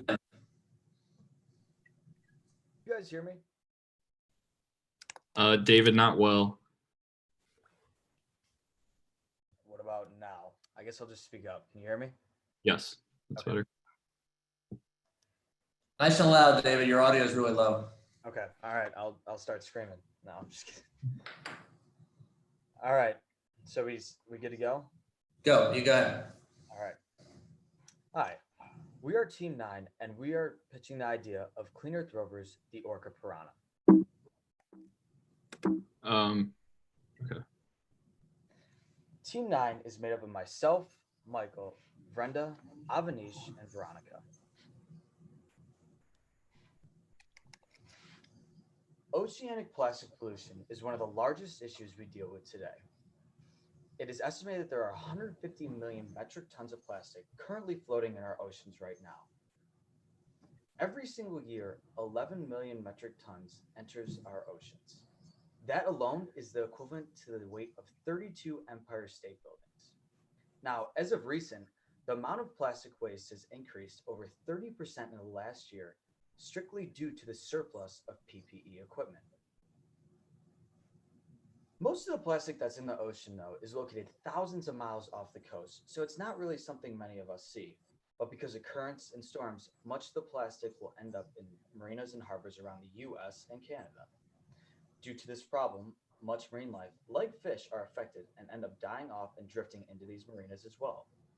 Unfortunately, fish die-offs are on the increase and are also enhanced by man-made agricultural runoffs, which cause warmer waters, nutrient depletion, freshwater dilution of seawater.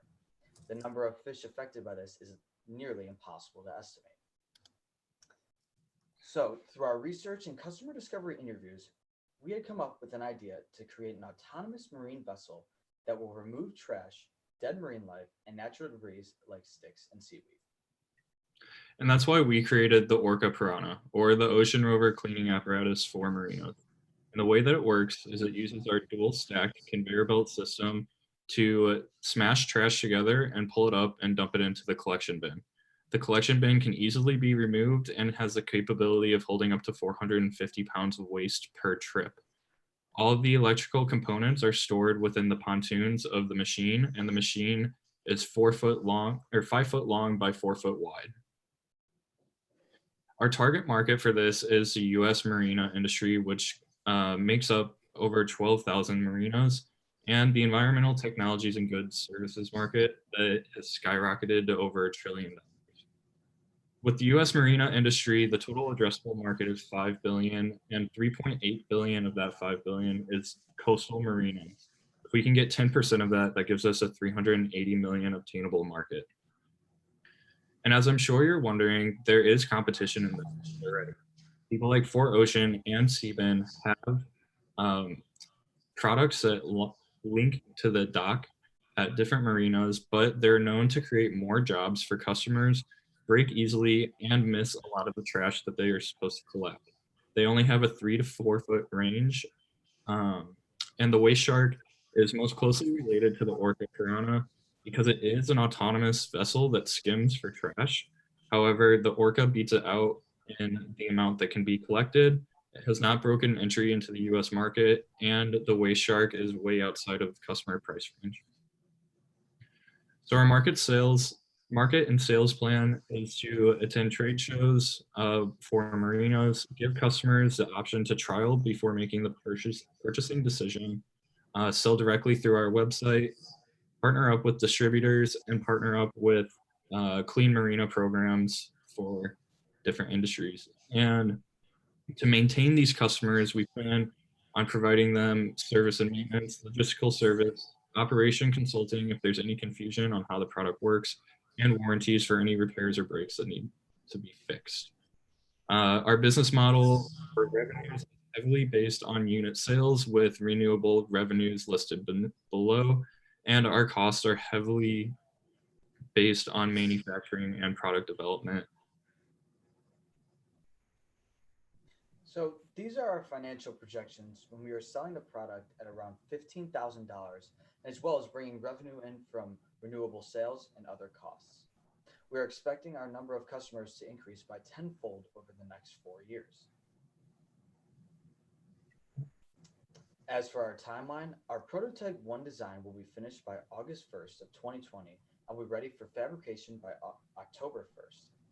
By January 1st of 2021, our prototype 1 will be complete and ready for pool testing. By March 1st, we will then move it to marine testing and then to begin our prototype 2 design. By June 1st, it will be complete and ready for testing, and then we will plan to start our manufacturing process of these machines by August 1st of 2021.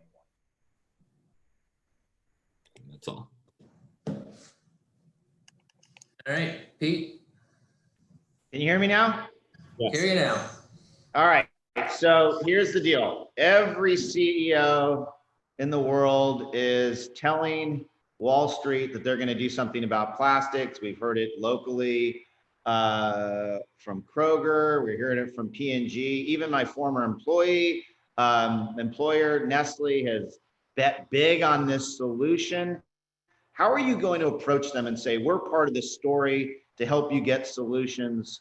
Who wouldn't want to support the students that are trying to tackle this? What are you going to say to those top CEOs to get them to accelerate this vision? So the vision for this is not to stick at the marina level. We want to grow and scale this machine to be larger and bigger and create more of an impact for people like Kroger, P&G, Nestle, Coca-Cola, for them to really get behind it and say that they're making a difference and use what we're collecting to implement it into their packaging and create a full circle circular economy. Okay.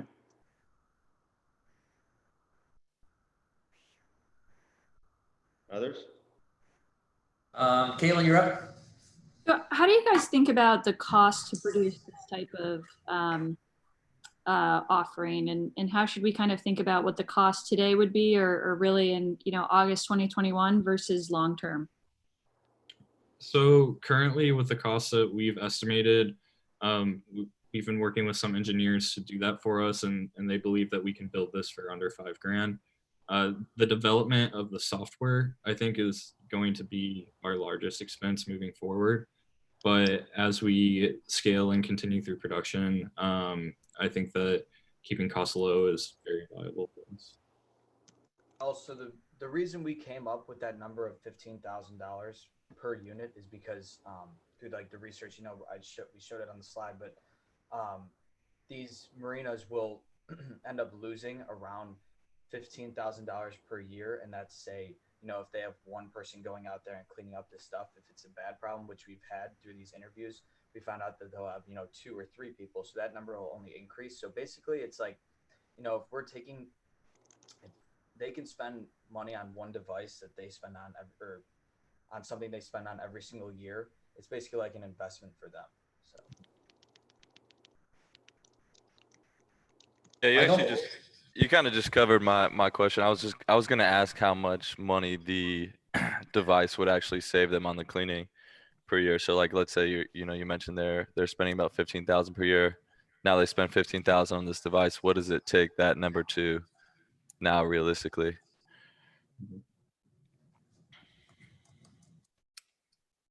Yeah, so it definitely cuts it down. If, like David said, that's only $15,000 per year based on one dock crew or one dock master, like hourly wage. And then if they have more people that are involved, then it obviously builds up. And that's also excluding fines and fees that they can accrue from different city ordinances as well. And as well as some of the places we've talked to, they've actually lost some customers who have been, parking their boats there just because of, if there's trash building up on the side of their boat, why would they want to stay there, Right. Cool. All right. Well, thank you guys. You can stop sharing, and then we'll bring up team number 10.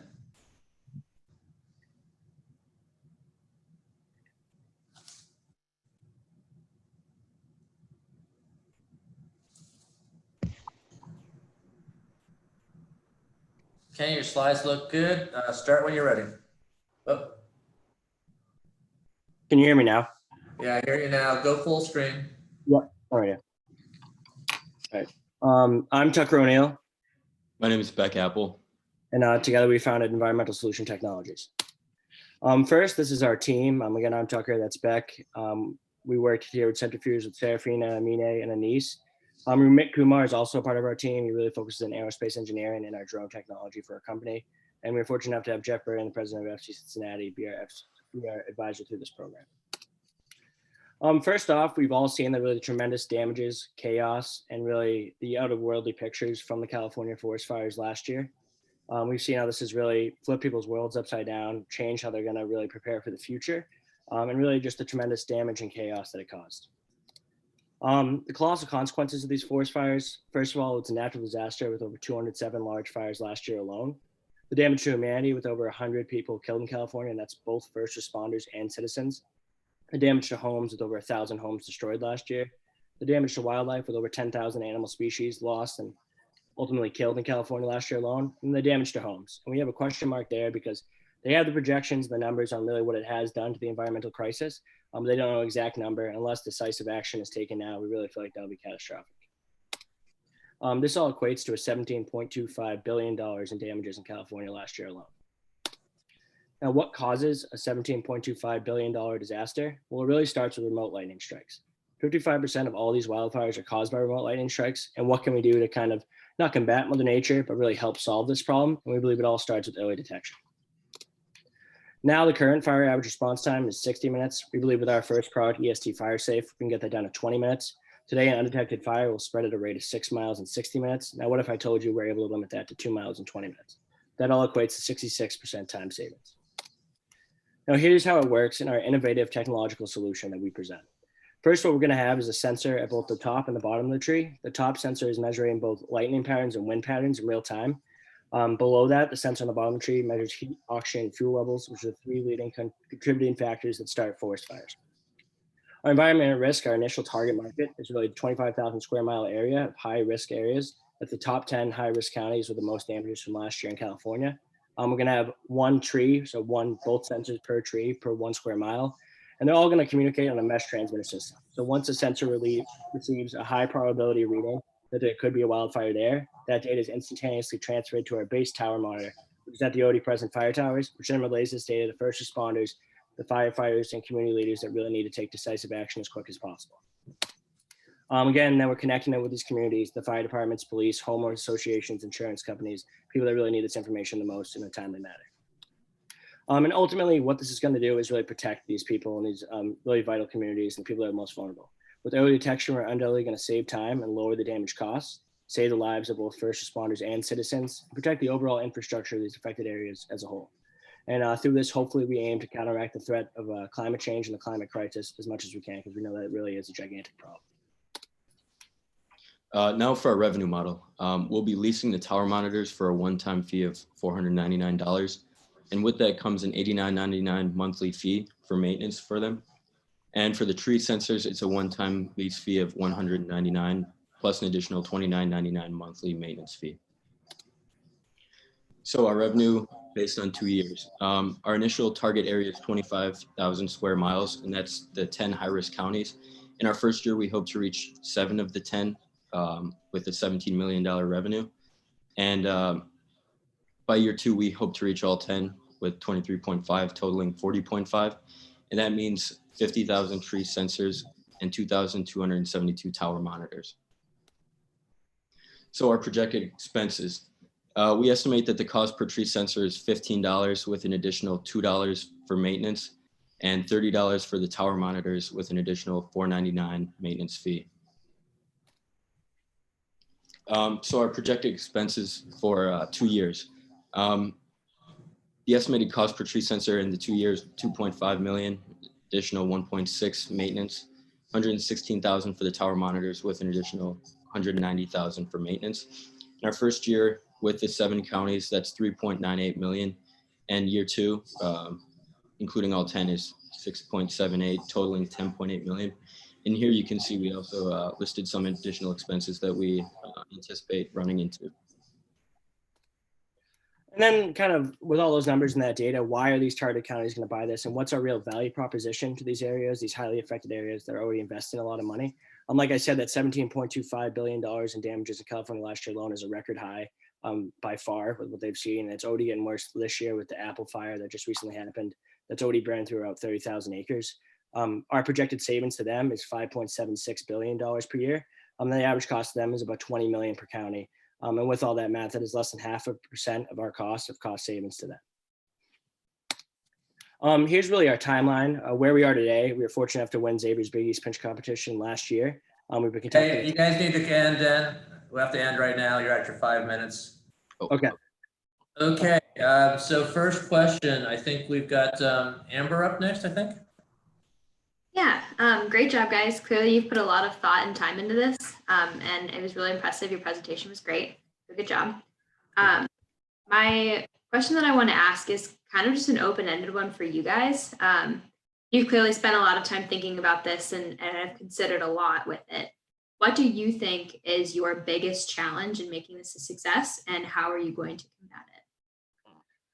That's a great question. I think really the biggest challenge that we've come into isn't necessarily kind of the sensor prototype. We're able to develop that, and we've been in talks with software developers at Honeywell that's able to be accomplished, and we can get the funding for that. But I'm really building the fully functional technology prototype, which is really that interface. And when we present that to investors, that shows really how the whole technology thing works, so that the sensor will get that GPS reading that will be able to be transferred to the monitor, and then that how effectively that goes to the first responders. In addition to that, our technology, kind of the landscape of that, is the drone compatibility, which is once there is that they have the detected fire in the GPS location, a drone from that base monitor, we're gonna have a drone bay that goes instantaneously to where the fire is with a high resolution camera to provide that live feed to the first responders. And that's what we've been developing a lot with Remit on our team. So really we have garnered some funding from, we completed the 1819 Metro Lab at the University of Cincinnati. So we've got some funding coming in now. And we're really gonna put all of that really into our technology prototype, because we think that's huge when it comes to presenting it to both governments and potential investors. Thank you. Talk to us a little bit about the National Park Service and the Forestry Service and how you see them as part of your go-to-market and rollout strategy. Yeah, that's a great question as well. We were actually fortunate enough to have customer interviews with some people at the National Park Service who work in fire prevention, and they really thought it was a great idea. It's just really getting that cost structure in there for the governments and for them to be able to really have enough funding for them to be able to purchase it and really go into that. And that's why we've openly talking about, say, working for free essentially for the first year to get in that one county, prove meritly that our technology works. And then we feel optimistically that once we're proving that it works in one county and the top 10 counties, which are close to each other, that are affected by the same ultimate fires, the same problem, that hopefully they'll be able to adopt it and open to adopting the new technology. Once they see that it works, their early detection. And really that's our goal with that, is to be able to help both the national parks and the governments there. So. Thank you. Shweta?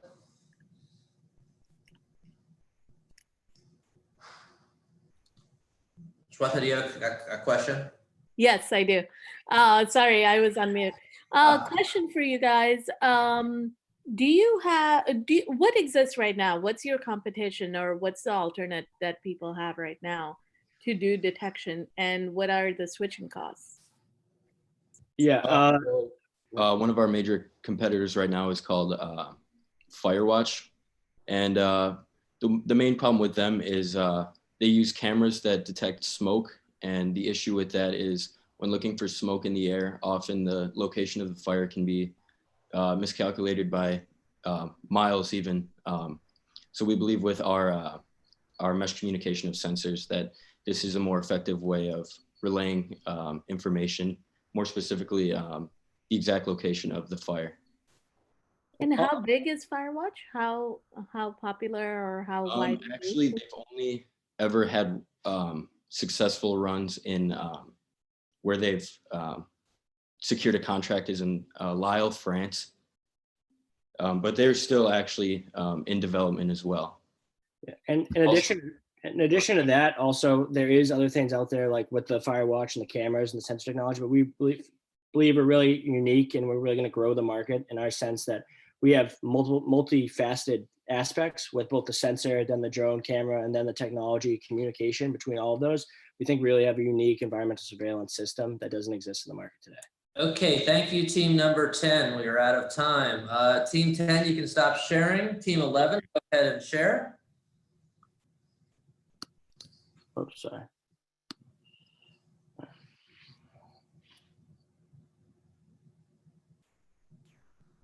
Okay, go full screen. Great, slides look great. Start when ready. All right, so first of all, just from all the judges, can I please get a show of hands of people that have an elderly person or anyone they take care of and they get their medicine and such? All right, so we have a perfect subscription box to help solve that. But first, I'm gonna have to introduce you to. All right, so we're Aging Well, and we're a subscription box that will get your loved ones everyday products safely and efficiently. And I'll introduce you to our whole team. So I'm Justin. My partner that's going to be coming in later, his name's Chase. Ethan's behind the slides, and unfortunately, our partner Alicia was not able to make it today. So with the problems that we're addressing right now. So there's 46 million adults age 65 and over living in the US, and 27% of those adults live alone. So saying that, we have 27% of those people most likely not driving, so it's hard for them to get out and get their everyday medication. And with differences in products, if you live in a nursing home or assisted living, kids aren't knowing exactly what products that their parents are using or their guardian. So our product will help solve just every day, making sure they know what they're taking. And in the recent past months, COVID's been a massive issue hitting the economy. And right now it's just as least contact as you can get is perfect for everyone. So going into the solutions, we can talk about, or actually with the whole into our solutions, we're a subscription delivery box that it gets shipped straight to your house. So very limited contact. The kids can have confidence in us that we're going to get products to their parents, and they're going to know the exact products that they're using. And if you just stay at home, less exposure is just less risk of getting COVID. So our box, so it's $30 plus any additional products. And starting out, we'll just have, if you can see on the bottom of the slide, just a base products such as Advil, toothbrush, and toothpaste, and others. And you can also personalize it, so send like family photos and letters. Will eventually evolve into snacks and games, and you can customize it geographically based on the city that you live in and what staples there are. So why are we important? Overall, just protection. That way there's limited risk of getting any infection, and just personal needs. So it's at your convenience that you're making sure that the elderly are getting what they need. And our target market, we'd be targeting towards people that are of the age of 35 to 55, most likely Gen X that live busy lives, such as the sandwich generation, in which they're taking care of their kids and their parents. And we're going to be partnering with assisted living and nursing homes to get those people the products they need every day. So now I believe I'll switch it over to my friend Chase to talk about competitors in the marketing side. Yeah, so when it comes to our subscription box for the elderly, we have three main competitors: Brandbox, Because Market, and Generations Box. All these boxes are marketed towards the elderly, but they're all different from us. Most of them have snacks and different little games and prizes, and they're more gifts just for elderly to make sure that they know that you're thinking about them and to keep them in your mind, but they're not actually hitting the essentials that elderly people need. Go to the next slide.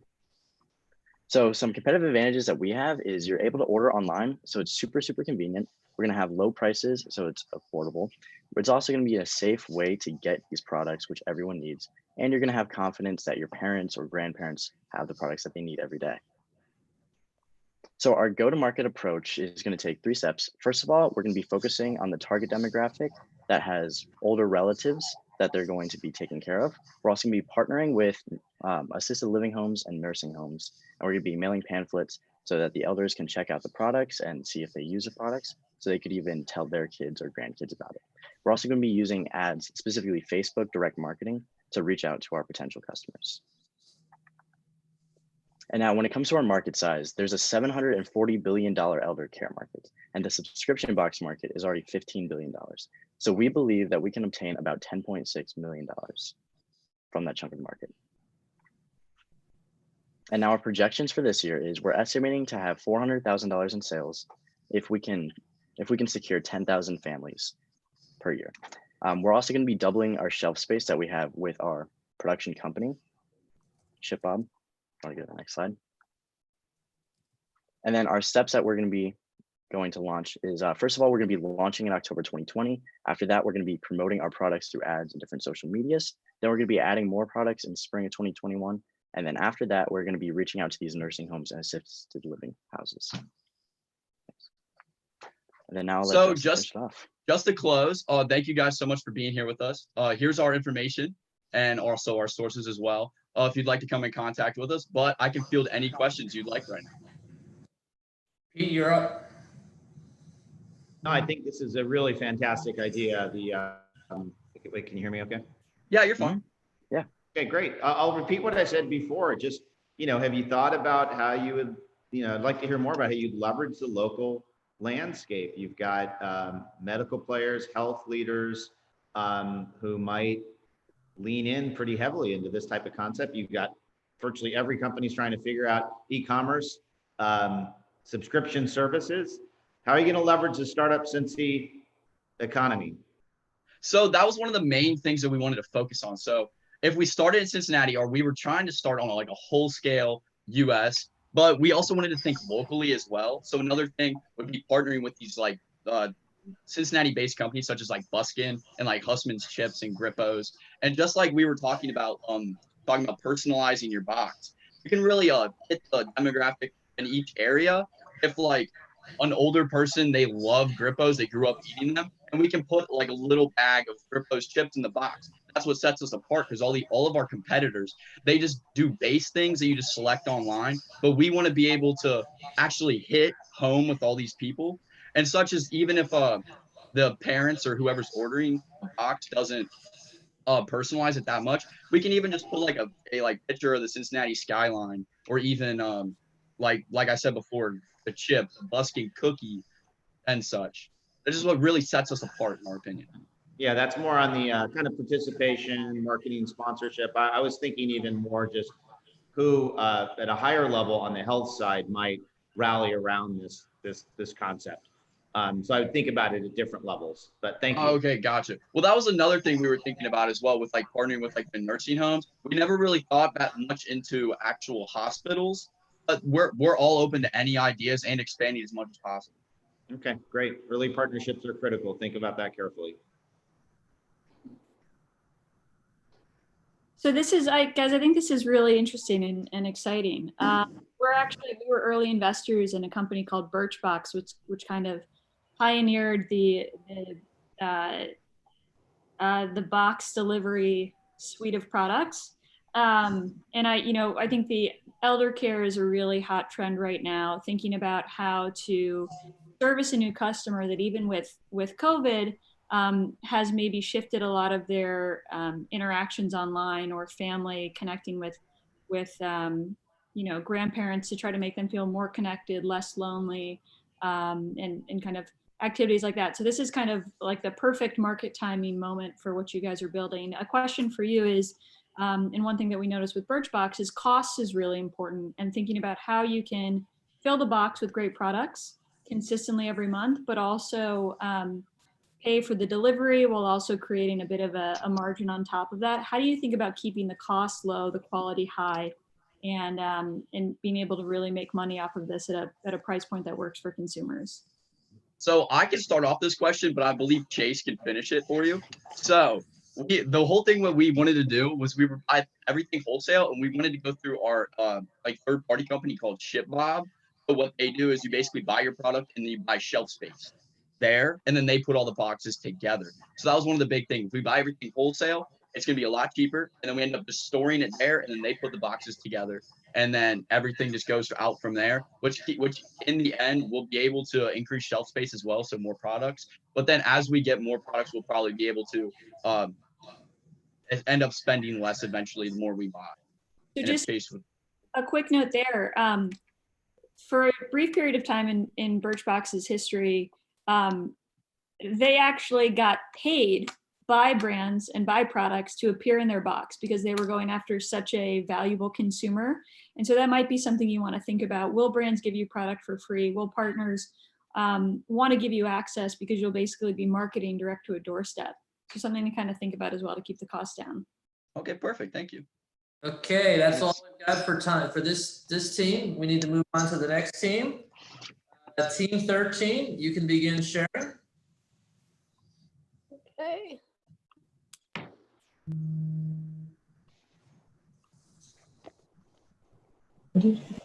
Great. Can you see that okay? You're great. Awesome. Okay. We are Team 13, and the business concept that we are pitching is called Aim Higher. We're looking to increase staff diversity by decreasing implicit bias in the hiring process. On our team, we have myself, Bailey, Xander, Wyatt, and Alfredo, the passion behind our project, who will now dive into the issue that we are addressing. As a Black and Hispanic teenager, I have experienced and continue to experience racism. Our goal is to create a fair hiring process that gives an opportunity to those at a disadvantage and to increase diversity in corporate America. Diversity in the workplace is a two-sided problem, with many applicants feeling like they're being discriminated against in the hiring process and a lack of diversity in corporate America. With statistics like these, it's evident there's bias in the hiring process tied to the human aspect, which can impose bias both intentionally and unintentionally. As we've all experienced the recent Black Lives Matter movement, we've all learned that we cannot ignore these issues any longer. Businesses nationwide have plans and investment initiatives in place to reduce the bias in the workplace. While these businesses across the country are battling the systemic inequality, our virtual platform that we're going to propose could be revolutionary to this market. Introducing Aim Higher. Aim Higher will reduce bias by using blind hiring technology, which has been proven to increase workforce diversity, retention, and the overall effectiveness of a company by bringing different perspectives to problem solving. Aim Higher provides a hiring process that will preserve the anonymity of applicants' race, age, ethnicity, and gender identification, from the job posting all the way through the interview process, while also maintaining a human interaction for live interviews. We provide a software as a service subscription to organizations looking to diversify and a job portal for our applicants. In our 6-step process, companies will load their job listings, applicant questions, and job requirements. Applicants will then be matched with jobs based on qualifications and are presented to the company for review. Applicants will use our software to submit their applications directly through our software.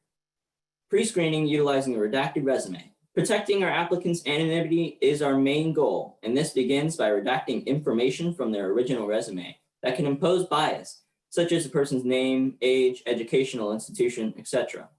Companies select interviewees and utilize their software using cutting-edge AI and AR to provide a new interview experience. The candidate is live, but is presented to the interviewer as a generic avatar with voice masking to protect their privacy and eliminate bias.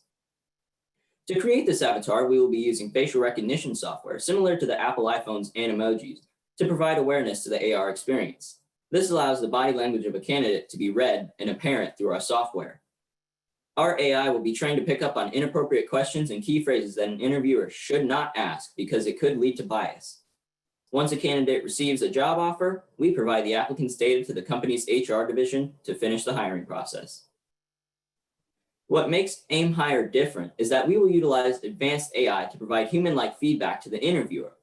And we go beyond our competition by providing a blind interview process using a generic avatar and voice masking software. To tackle our marketing and sales, our main goal will be to partner with BLM, LGBTQ+, and any other groups that currently feel marginalized by the hiring process. With this, we also plan to incorporate an accreditation system inspired by the LEED accreditation system in sustainable architecture. We will call this system the CTD, Committed to Diversity Accreditation, that companies will be able to display proudly outside their offices and on their social media presence. This is a great way to hold companies accountable for the recent statements they have put out regarding their commitment to diversity. Our business model operates on 2 basic subscription services. The basic, which is $395 a month for companies, and as well as a premium service for $500 a month. Our initial costs after development will include customer support, constant software improvements, marketing, and general operation costs. This chart displays our financial projections for the next 4 years. The first 2 were being a little modest, and we'd like to keep our clientele small while we're working out all of the kinks of our software. And once we feel comfortable scaling, we'll be extremely aggressive with sales and marketing to really ramp up the number of users and get us to be a widespread platform. Next steps for us include mentors and consultants for guidance to get this concept to fruition. We will then test and validate the software with stakeholders to gain insights and feedback to further improve our practices. And we would also like to leverage the really strong startup ecosystem that Cincinnati has to offer by entering an accelerator program. Thank you for your time, and please let us know if you have any questions at all. Cool. Yeah, I'll kick us off. I think it's a great idea, and obviously, a topic that's being talked about a lot right now. I think the question I have is how are you going to make this kind of available to almost startups or, obviously, a smaller company with a price point at $395 a month that could be obviously a huge hit to a startup. How do you plan to reach companies like that may not be able to afford that price point? Is there, a smaller option that you provide to them, or, what's your plan for that? Mm-hmm. So we originally projected our target market to be companies with 50 to 100 employees just to get us off the ground running, kind of doing beta testing throughout those phases. But ideally through the end, we'd want to come up with a model where it's based on like the number of applicants and jobs that you're approaching. So like as you saying, like a startup, you're not going to be hiring as many people as like P&G is hiring. So we would flux our pricing based on that once we're in a stable position. Cool. Definitely a goal to hit large and small, but to start out kind of in that medium Just phase. the big. Yeah, cool. Sweet. Hi guys, this is Shweta. I have a D&I tech startup, so I'm very familiar with the space. Just a quick question. I mean, it's a massive market, and there are some innovations. I haven't seen anything that quite puts together the things that you guys have talked about, but have you seen something like this? Just because there's so many different companies. What does your competition look like? What does the market look like as far as when you're looking to talk to large companies about this? Okay, so for our competitors, we haven't really seen anything that goes through the interview process. We've seen blind hiring practices, but all of them stop again at the interview process, where conscious and unconscious bias take place. So essentially, there really isn't anybody in our area.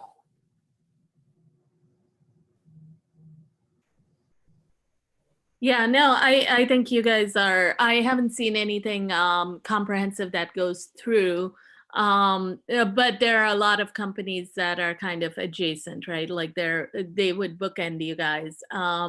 So a thought would be, who would be your good partners for you guys as you guys move forward, as you guys think through this?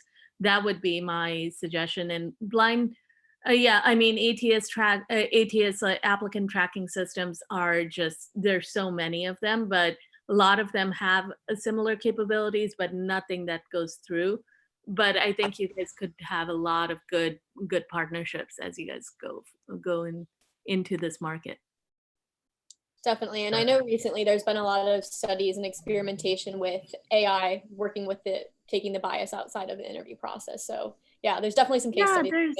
There's training programs, VR, we have a local AR/VR bias training companies. So, there's a lot of different, again, partnerships with a lot of companies that would be adjacent to you guys, which would be really interesting. But great idea. I love it. Good job, guys. Amber, time for one quick question.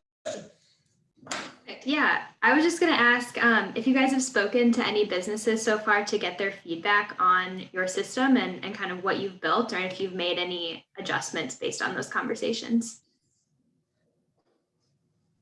Bailey, would you like to answer this, or do you want me to answer? No, we haven't gotten to the point of reaching out to companies quite yet. We just kind of finished this up now, thinking through all the kinks and everything. But we definitely, like I had earlier, all the headlines and everything, especially in the local Cincinnati community, have seen the engagement, and they're like looking for a solution, and they want to like get diversity in their workplace, and they're ready to tackle the issue. So we know that the engagement's there, but with our platform specifically, we haven't gotten any feedback quite yet. That would be the next step. Nice. Yeah, totally makes sense. I think that's definitely a great next step, is to reach out and see how companies kind of see your product and what adjustments you can make before you bring it to market. But I think this is a great idea. Very impressive. Great. Thank you, team number 13. Team 14, go ahead and share your slides. Thank you. Mark, you'll have the first question after this too, by the way. Okay, your slides are good. Go full screen. Does that work? You're good. Perfect. All right. Good morning, everyone. It's a pleasure to be here and take part in this pitch competition. Thank you, Centrifuge. My name is Trisha McHale. I'm a part of Team 14 and we are Accelerate. Our team lead is Daniel, along with Ali, Aiden, and myself. Were mentored by Kyla Woods. The problem that we identified in our world is that students have always struggled with online classes and their physical and mental well-being. The COVID-19 pandemic has only intensified such issues, and we see that in extracurriculars and outside of the classroom.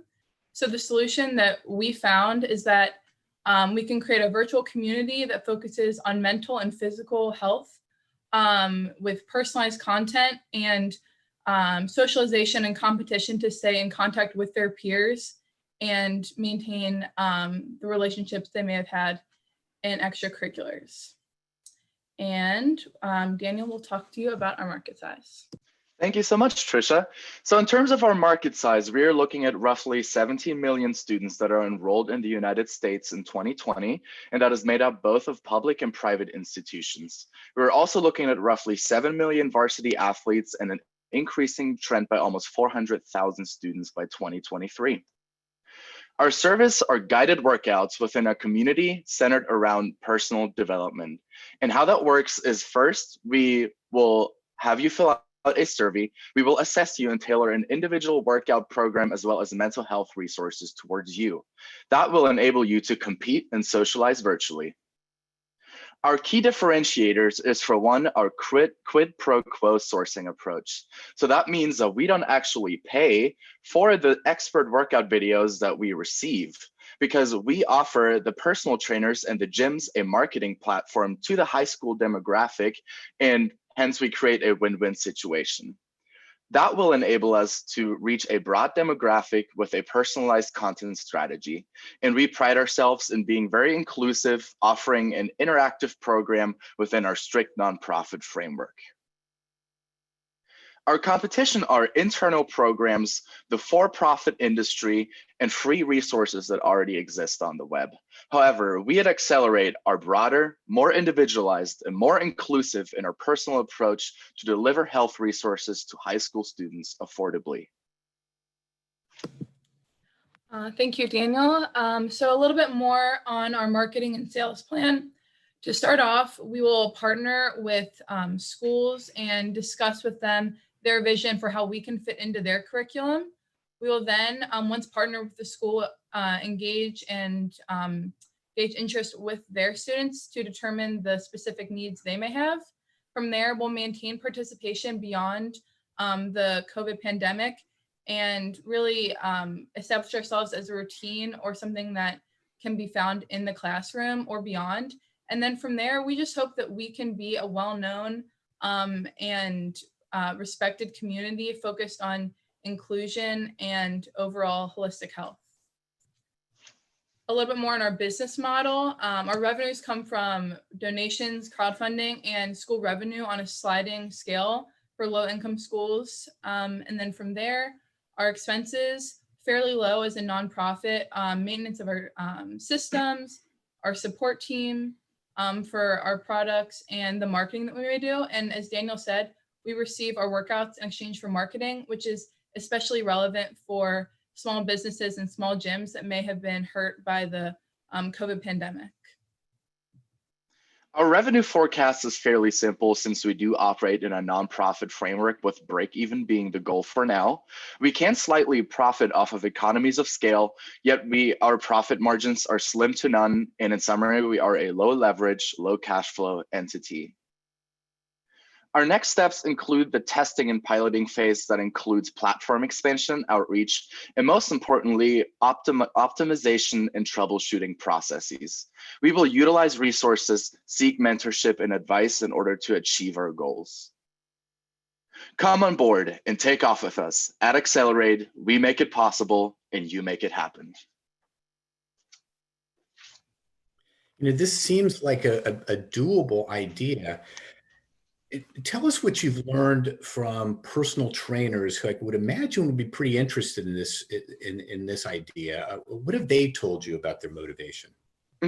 Thank you for the question, Mark. The thing is that really motivated us to really develop this idea is because it can have a positive impact on both sides. So one, we can help the high school students, and two, marketing in the post-COVID landscape. What are gyms even going to look like after COVID? What are going to be the restrictions? People are maybe uncertain about even wanting to return to the gyms. Especially targeting the younger high school students, personal trainers and gyms really value building a connection early, because that will translate to loyalty in the future. And that's really why the quid pro quo sourcing approach is so valuable in that aspect, because one, it profits both sides, and two, we can keep costs down. Thank you. Thank you. You're on mute, Pete. Pete, mute.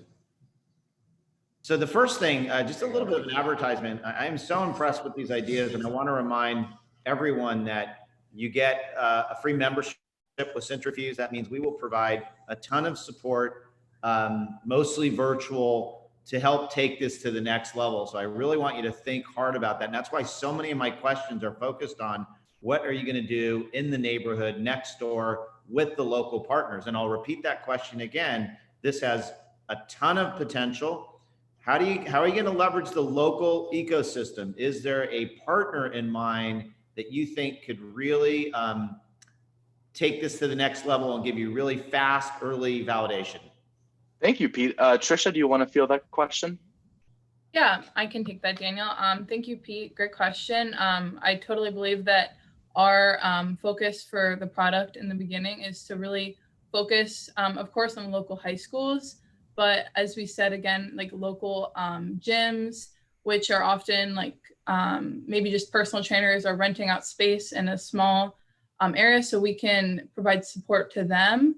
Beyond that, I feel that a lot of high schools have connections with the like major hospital systems like Mercy and TriHealth.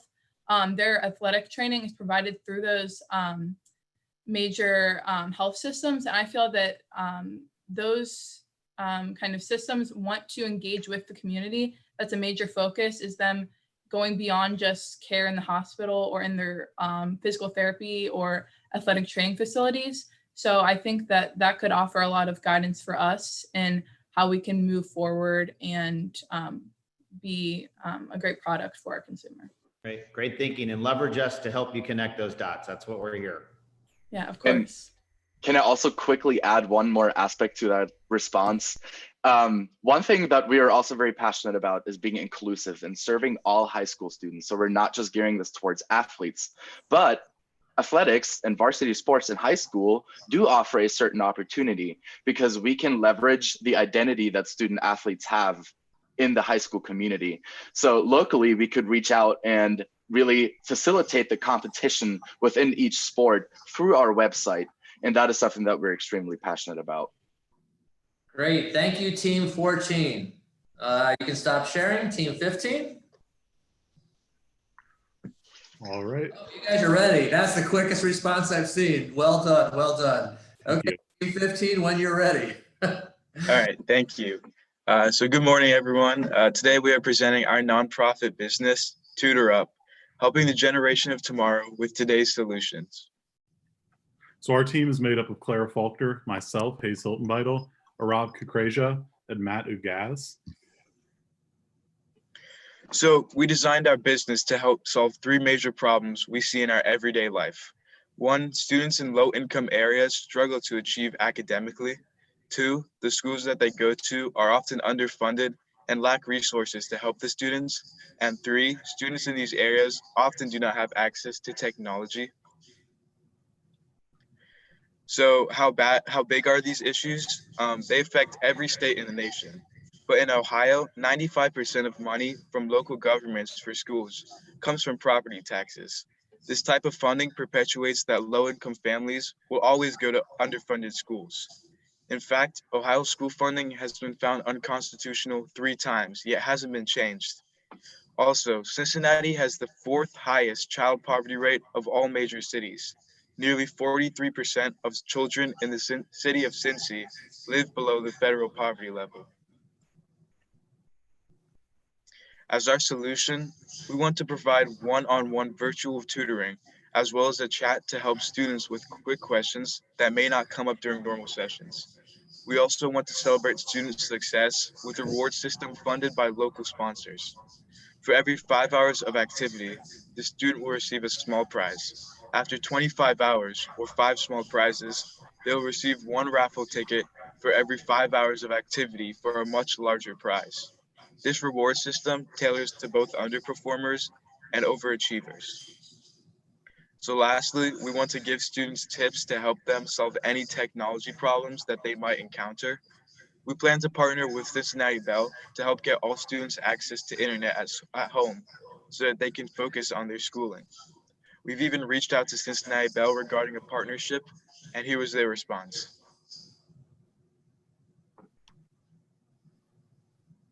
Good afternoon. My name is Bryson Laird. I'm the Regional Sales Director for CBTS. I'm excited to be working on many community projects, like what we're doing with Cincinnati Public Schools, Dayton Public Schools, and the Boys and Girls Club of Cincinnati. I'm also honored to be helping and assisting with Tutor Up and anything that we can do to help with the academic mission of helping those underserved students of Greater Cincinnati. Cincinnati Bell and CBTS care about the community that we live in. And if this is one way we can give back, we're so happy to do so and honored to be a part of your program. Thank you so much. Have a great day. So our app would be a really simple user interface where you'd set up a tutoring appointment, take a knowledge assessment. That way tutors know what areas you're struggling in and where you may need the most help, as well as an option to track your rewards and keep you motivated and keep you coming back to those sessions. And as always, you can get help for your technology. If you have any issues there, you can always ask a quick question to a tutor. On the right, we have a mock-up of what that would look like with a tutor sharing their screen with a student and going over critical information for a student to learn. We give kids access. We really want to push that partnership with CBTS. They're a great member of the community that's doing some really big work. Initially, we would be starting as a pilot program in the Cincinnati area. On the platform, we want to be as accessible as possible. So we would have that as both an app and a website. So that way, no matter what device you're using, you can always get access. And with that partnership with CBTS, you would also have access points with the Boys and Girls Club of America and access points just around the city as well. And then they're also doing a lot of great work putting up hotspots in low-income areas so to help these students get access. And then funding would be primarily through corporate sponsors. We'd also accept donations. A lot of local high schools have future teachers programs for students who want to be teaching. Partnering with those would give us access to high quality tutors that could also act as peer mentors for those students. We plan to start with around 4,000 to 5,000 students. In the area, there are 46,000 students who need access to technology. And I think starting with 10% is definitely very doable and very achievable. And then also scaling that up to help more kids in the community. Initially, that cost with developing the app would start between $75,000 and $100,000 a year. And we're different because a lot of the tutoring apps that are online are a paid service. And a lot of the local places that do tutor kids are all in person. And allowing we need to end. We're at the 5-minute mark. Let's move to the questions. So Caitlin, I think you have the first question. This is great, and I really appreciate kind of the insight here. I guess one thing that I really like about it is the validation you have with the partnership that you just discussed. With any of these types of businesses, I think initial focus is very important so people can kind of understand what the product and service does. But on top of that, you can productize what you're building in a very focused, fine-tuned way. So a question here would be, as you think about kids grade 2 through 12, what is like the first group of students you're going to be targeting, and what types of content would you be focused on so that you can really build a product that works from an efficacy perspective? Yeah, I think with starting with some of the students on the younger end, almost grades 2 through 8, that way as we pull tutors from local high schools, not only have they already gone over that material, they're prepared to help kids with that. And I think really focusing on that age group could be critical in just helping those set up those kids for success long term as well.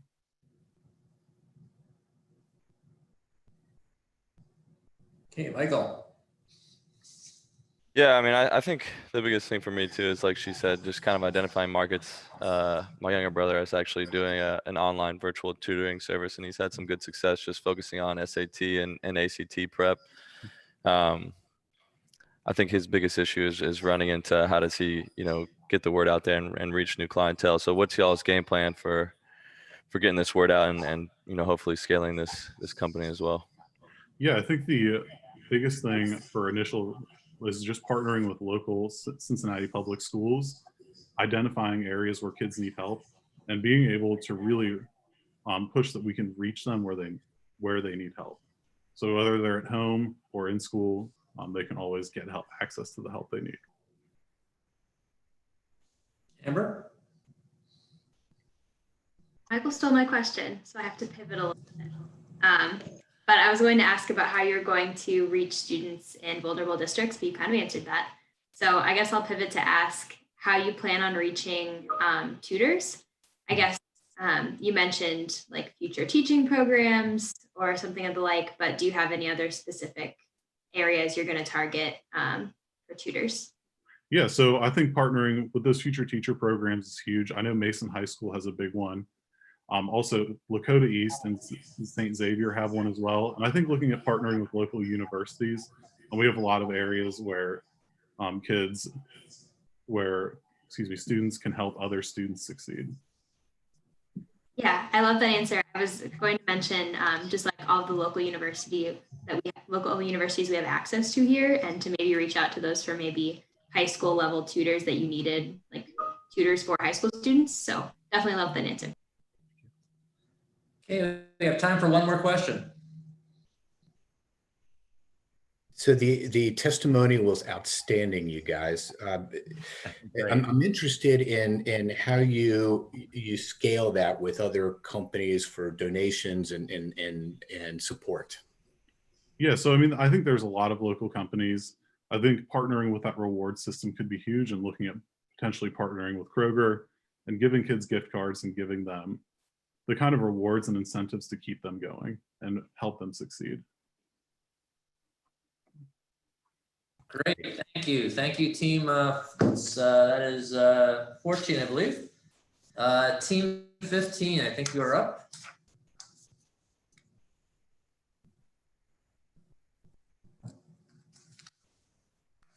We may be on team 16. Oh, team 16, I'm one off. So you can tell how long a day it's been. I'm sorry. Last team, not the least, team 16. Oh, great. Really good with quick slides again, too. So thank you for being on the spot. Ready when you're ready.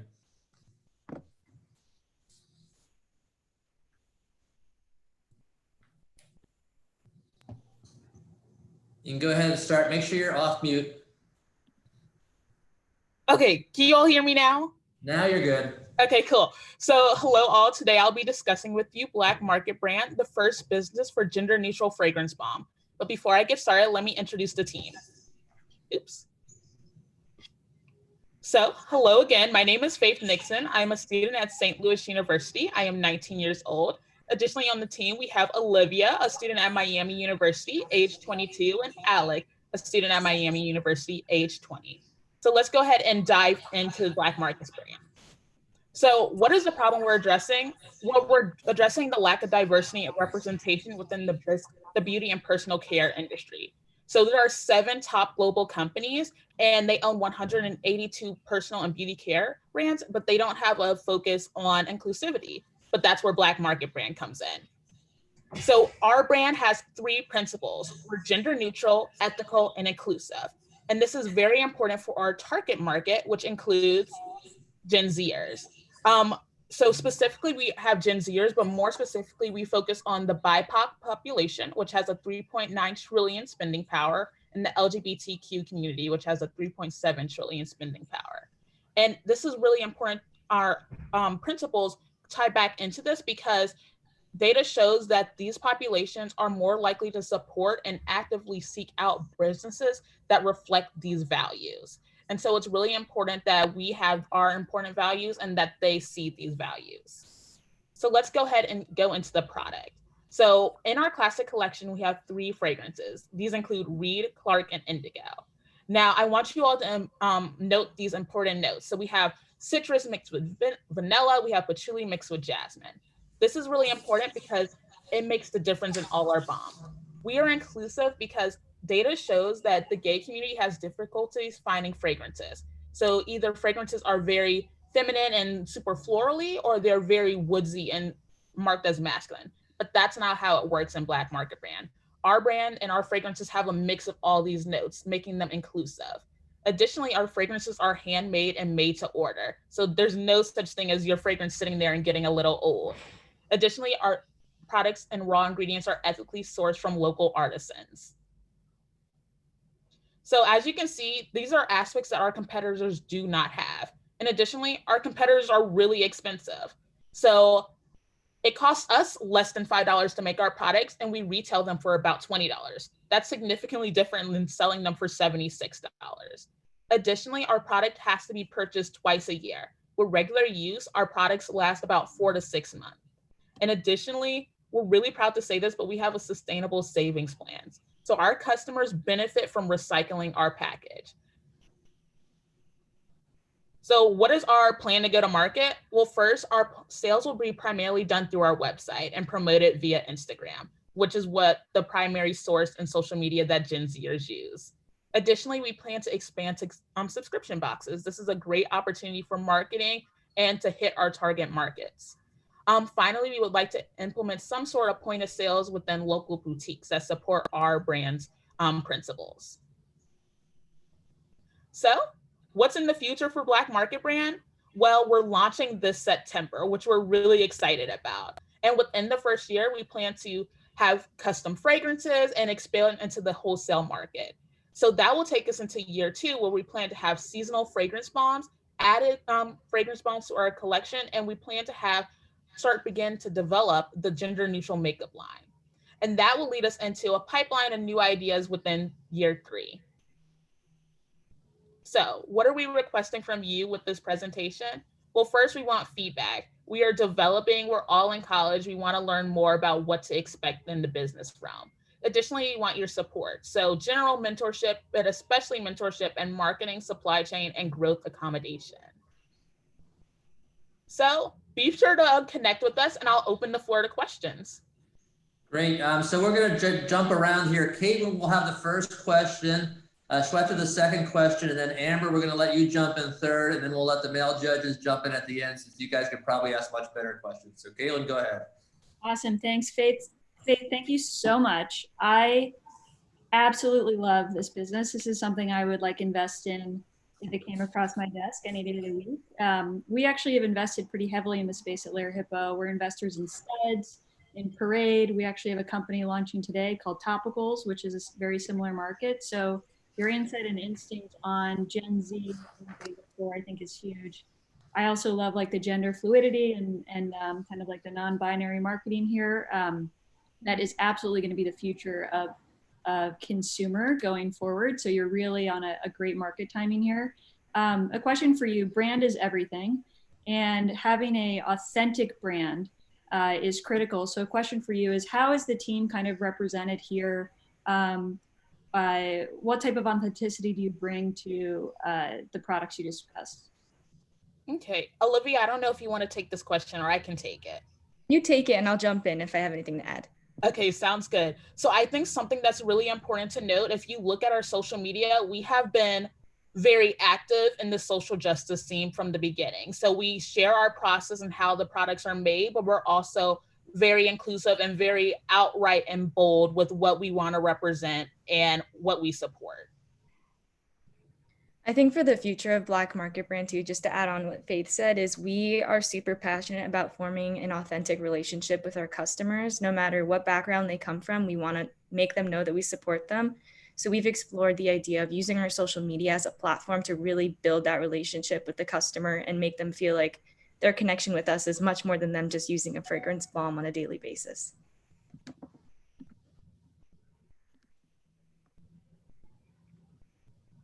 Shweta? You're on mute. You're on mute. All right. So great presentation. Love the concept. I think the key thing here that I'm really interested to finding out is more around your sourcing and how this is. How are you guys looking at mixing and keeping on trend? I mean, one of the things is, you know, these things could change. These trends can change very quickly. What is that looking like, and what are you guys thinking as far as the future goes, as far as, you know, keeping on trend, etc.? So I think, oh, sorry, Faith. Go ahead, Olivia. Okay, yeah, I'll take this one real quick. But I think for the future of Black Market Brand, it's very important for us to keep an eye on market trends. And since this is kind of a new breakthrough within the beauty and personal care industry, it's important that we're always keeping aware of what our competitors are up to, what flavor profiles or scent profiles they're using. But the fragrance balm itself is made of a base of beeswax and other wax, as well as castor oil and jojoba oil. So like those are the base products, and then we can add fragrance to it. So it's very easy to manipulate which fragrances are used for the product, which makes it easy for us down the road to incorporate different types of fragrances that keep up with the times. Yeah, a friend of mine is in the space, not in the gender neutral, but in the fragrance space. So if you guys are interested, I'm happy to connect you guys. She has it's called Herb and Root. Very cool. Yeah, we'd love that connection. Thank you so much. Go ahead, Amber. Yeah, thanks. I loved your presentation. I love your passion. Clearly you believe in this brand and it makes me want to believe in it too. So great presentation. My question is around how you plan on coming to market with this. So do you want this to be online sales only? Would you eventually like to be in box stores? Do you have kind of a plan for how to get this to consumers? Faith, do you want to take this question? Yeah, I can take it. So initially we plan on starting off online. Primarily our sales are done through our website, but in the future, we would love to see them expand into subscription boxes and then further into the retail market. We definitely believe that as a whole, that the beauty and personal care industry needs to be gender inclusive and inclusive in all. And so we would love to see this in big store retailers. Yeah. Great. Thank you, Team 16. Wonderful. Wow. What a round of presentations. 14 really well done presentations. You know, I wish you could all hear the clapping. I mean, the comments I've seen and some of the stuff behind the scenes here is very, very impressive. Everybody, you should be very proud of what you've done. Now, unfortunately, we're going to throw it over to the judges who are going to leave us here for about 20 minutes, and they've got to sort through all this. So judges, I'm going to go ahead and let you guys hop out to your breakout rooms, and they're going to be figuring this all out and coming back. However, for everybody else who's here, we are about to have some trivia time. Eric Wiseman, who works here at Centrifuge, is the master of trivia, and he is going to take us through a trivia contest. And my first trivia question to you guys right away will be, when Eric gets on the video here, what trivia host does he look most like? I think if you actually mashed up a whole bunch of game show hosts, you'll say that Eric looks like a combination of several of them. So, but anyway, Eric, I think, are you ready to go? Eric?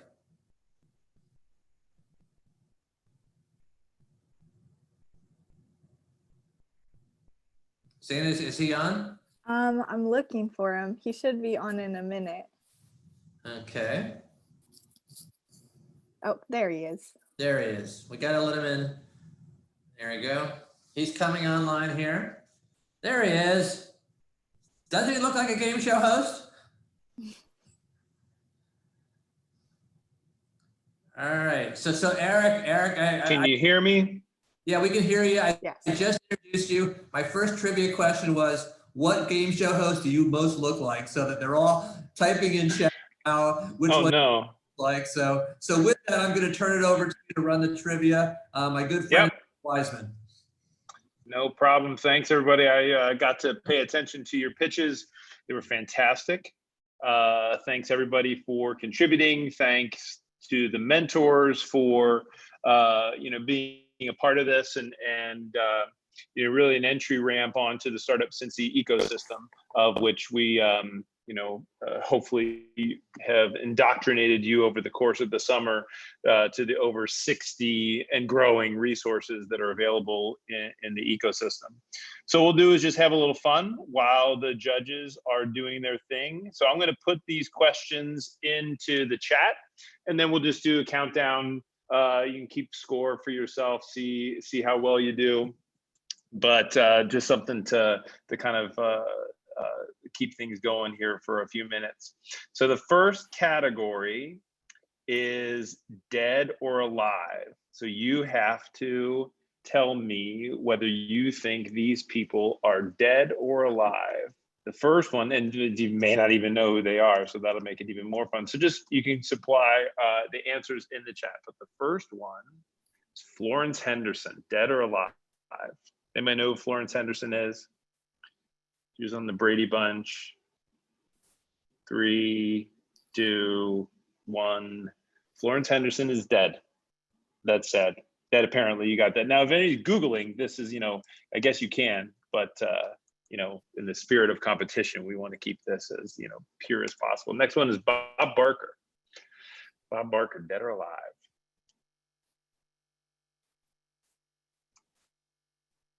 Okay, 3, 2, 1. Bob Barker is alive, everyone. He's alive. He may not be as widely visible as much, but he is definitely alive. Next one, we'll just do 2 more. Wilford Brimley. Wilford Brimley, dead or alive?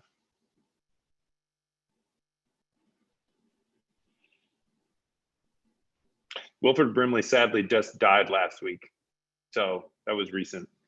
But all right, last one. We get off of this topic. We will go with, and maybe this is the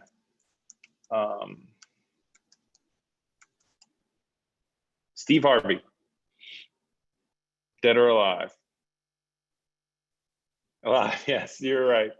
It was the punctuation, Carlo, was good, because you're like, I think he is. All right, next category is going to be music theory. Now these subjects, I just kind of play around with them. But so I'll put the question here. Put the following Drake albums in the order in which they were released, oldest to newest. So Comeback Season, Nothing Was the Same, Scorpion, and So Far Gone, in the order that they were released. So we want the oldest to the newest. Give you a few seconds to think about that. I know it's not my definition of music theory. You're right, that's just fun. Wait till we get to the cooking section. That's even more powerful. Okay, give me a few more seconds. Everybody got their answers in. Did ones to contribute? The answer is Comeback Season, Nothing Was the Same, Scorpion, and So Far Gone. To give yourself some credit if you got that right. The next question in music theory: which of the following is not a Katy Perry song? Which of the following is not a Katy Perry song? Hot and Cold, Chasing Pavements, I Kissed a Girl, or Part of Me?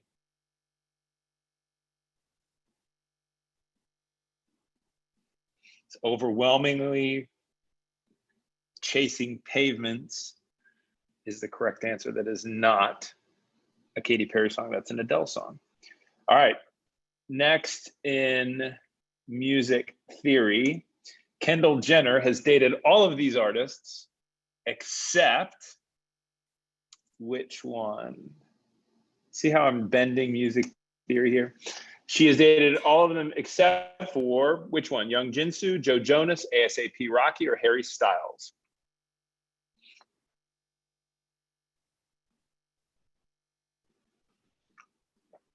We'll let this one build for a while. The correct answer is Joe Jonas.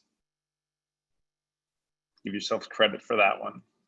All right, and the last one in music theory. I could literally do this all day. So, you know, I hope the judges don't come back. And if they do, I may just not, relinquish this.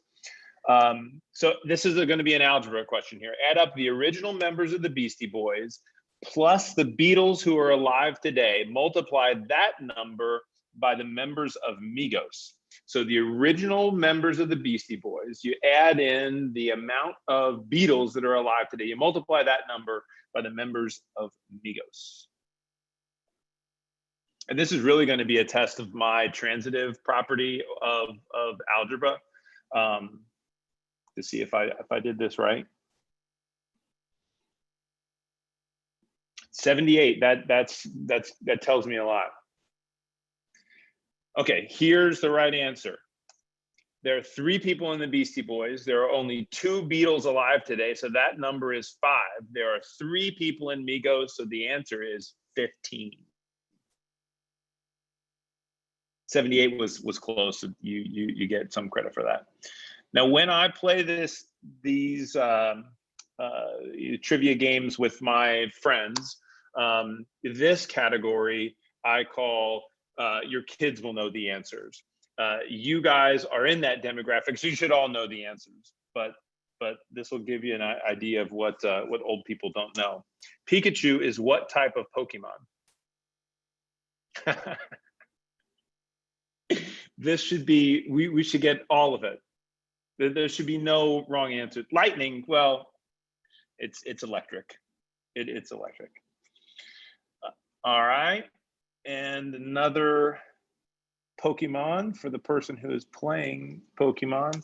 What is the final evolution of Squirtle? The final evolution of Squirtle. Nice work. Nice work. Look at that. Blastoise. Of course, Blastoise. Eric, All right.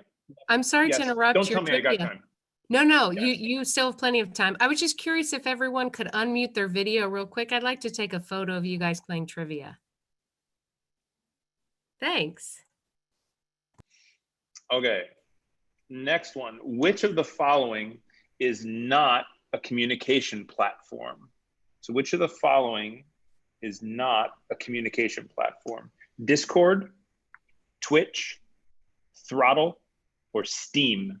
Which is not a communication platform?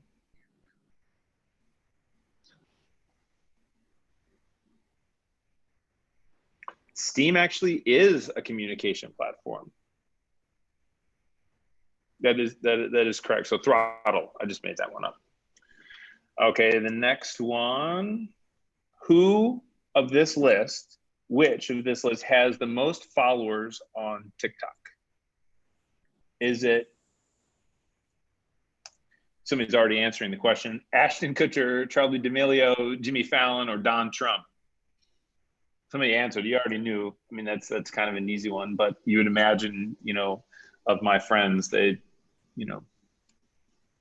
not real sure about that platform. Okay, Harry Styles was in which boy band? Give you some answers here. Is it 5 Seconds of Summer, One Direction, Hot Shell Ray, or BTS? See the laughter? Yeah, that's good. Yeah. One Direction. BTS. No, Justin. No, that is not correct. All right, now moving along, we're going to go to a category that I refer to as cooking. This will be good. This should get everybody in the mood because it's around lunchtime. How How many pizza rolls are in a Totino's party pack? How many pizza rolls in the Totino's party pack? 110 is the closest one. The answer, not enough, yeah, right, is 120. 520. Carlo, you are just spot on here. There's a lot. The answer is a lot, and there's a lot of cholesterol probably in there too. All right. The next cooking question. How many servings in a typical Maruchan ramen noodle package? How many servings in a typical ramen noodle package?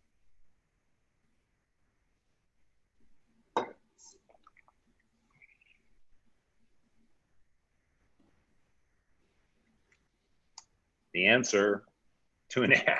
The answer is 2. Shocking, right? Because everybody can eat like 2 of them. Okay, from this following list, which is not a flavor of Nerds? So one of these combinations is not a Nerd flavor. Watermelon and cherry, blueberry and lemonade, grape and strawberry, wild berry and peach, tropical punch, and road rash raspberry. Which one is not a Nerd combination?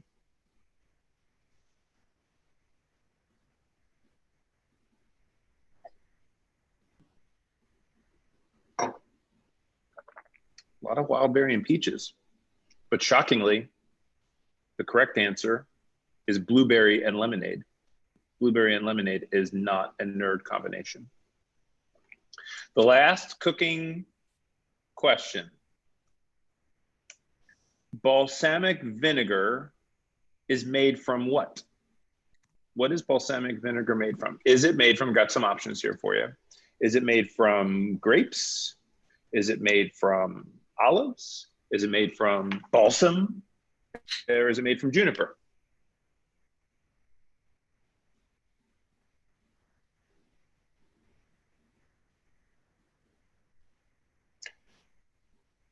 The correct answer is grapes. Grapes. Tastes good though. I mean, grapes taste good, so. All right, the next, we got 2 more categories here. Let's go with this one. This one I call order of operations. So you're gonna have to put things in order, either alphabetical order or chronological order. So I want you to put the following schools' mascots in alphabetical order. So just their mascots in alphabetical order. We're going to Kansas, Florida State, Akron, Princeton, and Butler. Put those schools' mascots in alphabetical order.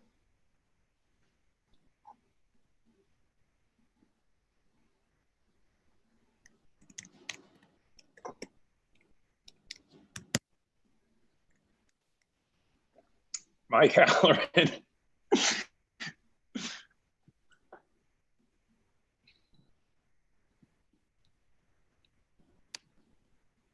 Okay, judges need a 5-minute extension. That's no problem. We got 2 more categories to go.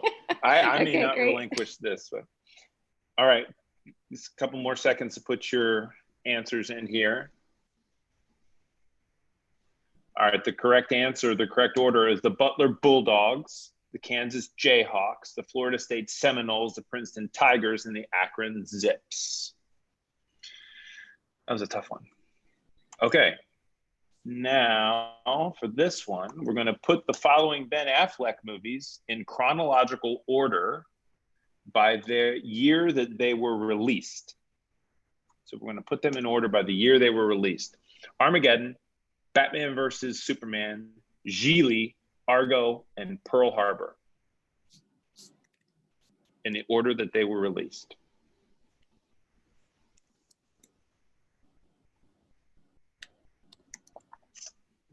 Mike, you're on a roll, buddy.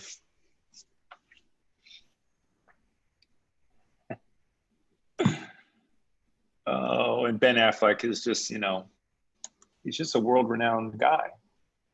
Okay, The answers are Armageddon was in 98, Pearl Harbor was in 01, Geely was in 03, Argo was in 2012, and Batman versus Superman was in 2016.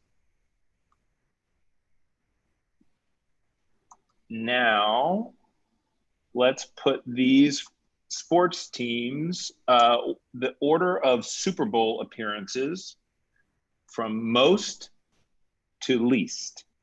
Not wins, but Super Bowl appearances from most to least. Dallas, Indy, the New York Giants, the LA Chargers, and the San Francisco 49ers appearances. Who's been in it the most of that list to who's been in it the least? Lisa of Ohio, you are correct.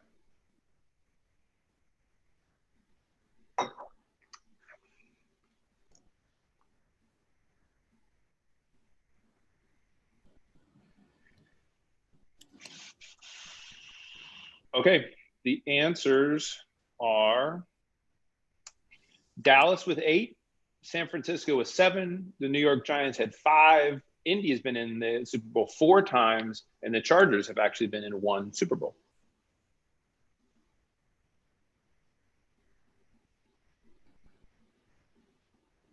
Okay, and the final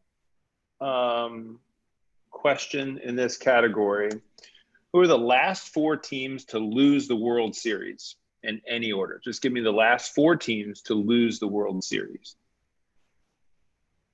That's a baseball. World Series is baseball. They play it in the fall.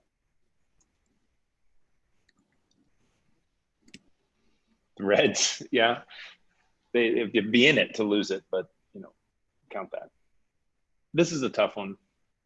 Astros, good. Dodgers, yep. The last 4 were the Astros, the Dodgers, the Indians, and the Mets. Those were the last 4 teams to lose the Super Bowl. All right, I got one more category here, and I'll milk this out for as long as you'll let me. And if we need to keep going, I've got complete the lyrics. I've got all sorts of old people songs that you guys won't know the answers to, so we can go for as much as we want. So this next category is Christmas TV special trivia. So think of the holiday season, and when it used to be that they would be on TV at a special time, and now you can just go stream it whenever you want to. But these are all Christmas TV trivia questions. At the end of The Grinch That Stole Christmas, how many sizes did the Grinch's heart grow? I'll give you some answers here. Was it 1100? Was it 8, 3, or 0? How many times did the Grinch's heart grow that day? You guys are all very good. The answer is 3. The answer is 3. So the next question is from Rudolph the Red-Nosed Reindeer. Which reindeer was Rudolph's coach? Which reindeer was Rudolph's coach? I'll give you some options here, but which one was his coach? Was it Comet, Cupid, Donner, or Blitzen? Which one was Rudolph's coach?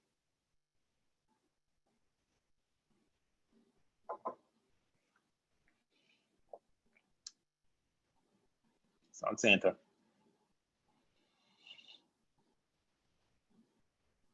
Correct answer was Comet. Was Comet. Sticking with that same special, what profession did Hermie the elf want to be? What profession did Hermie the elf want to be? Did he want to be a plumber, a dentist, an astronaut, or did he have a startup idea? Startup founder. Maybe. North Pole, not much to do there half the year. He had this, ideas.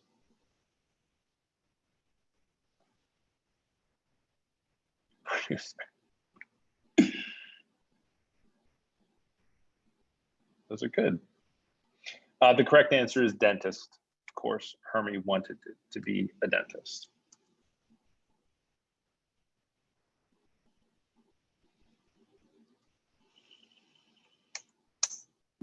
In the year without a Santa Claus, in order to make it snow in Southtown, Mrs. Claus had to make which two brothers compromise? Was it Abbott and Costello, Phineas and Ferb, Marty and Joe, or the Heat and the Snow Miser?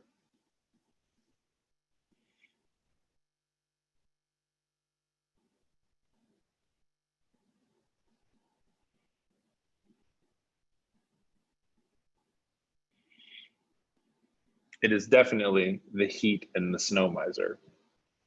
Two of the best Christmas songs ever. Just a classic storytelling device there. All right, this is my last question until they and I can come up with more categories, but this is more of a binary question. Yes or no? Is Die Hard a Christmas movie?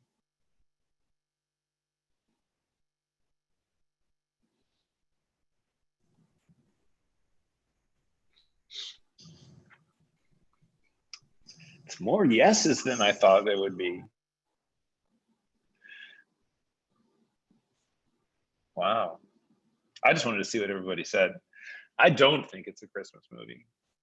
I think it's an awesome movie, but I think it's funny when all that debate comes around of what makes a Christmas movie and the fact that it's at this time of the year and there's Christmas trees up, but from a theme standpoint.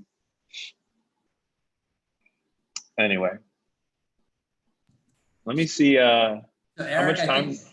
I think they need a couple more minutes, but we're getting really close. So if you could, Okay, good. Yeah, no problem. Let me switch over to my more source material. Let's see. Let me try.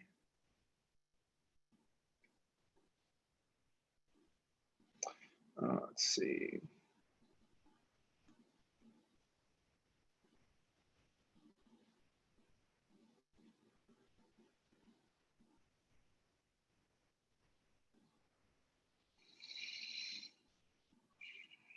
Trying to find some here that would be relevant.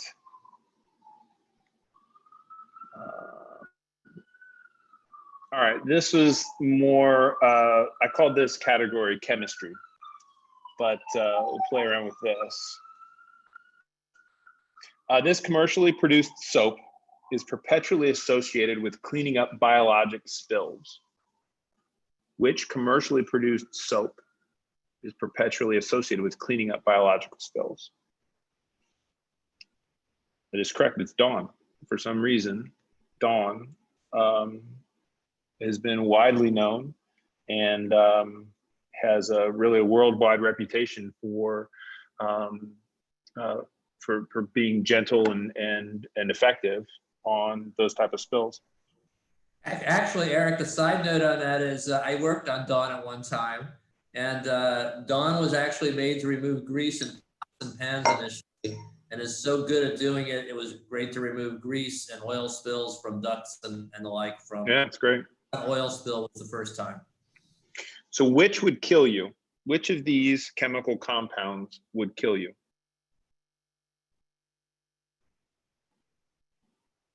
Not salt, very good. You're right. Carbon monoxide is the correct answer. These are still getting pretty nerdy here. Which of the following, I'll give you a list here, is not a noble gas? Which of the following is not a noble gas? Helium, krypton, boron, or neon? Let's have the judges weigh in and see if they know. Look at that. That's really good. You guys must have periodic tables, like right in front of you.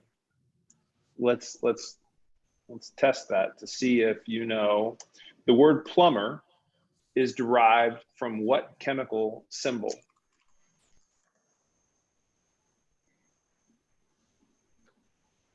Nice work. Nice work. The answer is lead, which is PB. Maybe Pete Blackshaw was named for lead. You ever think about that? That's his initials. All right, my last question here.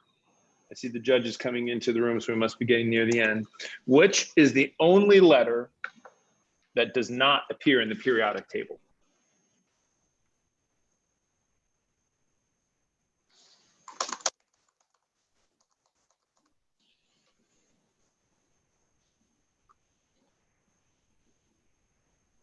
You guys are really good. The correct answer is J. J does not appear in the periodic table.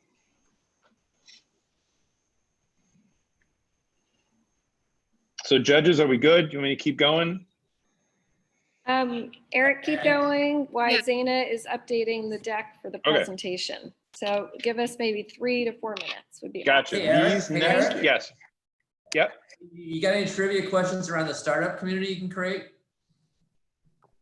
I could think of some, but this will be a good one. This next category will be a good one. So the theme here is National Lampoon's Summer Vacation.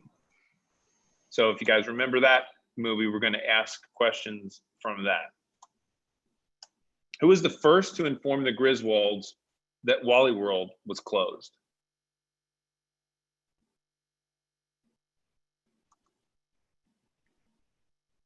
John Candy, close.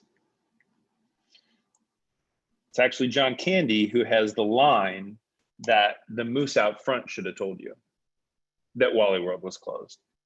Exactly, the moose out front. The moose, good old Marty Moose. So what is on the license plate of the car Christy Brinkley drives? It's got a vanity plate on the back of it. She pulls away, you see it.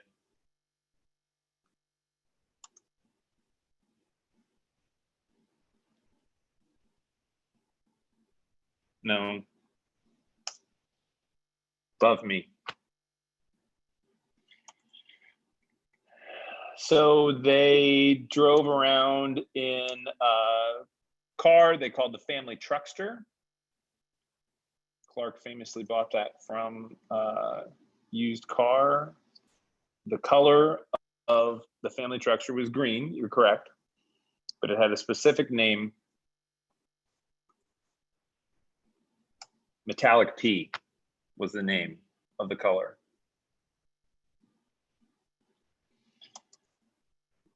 Now, if you remember the Cousin Eddie, he had this quote. I don't know why they call it fill in the blank. It does just fine by itself.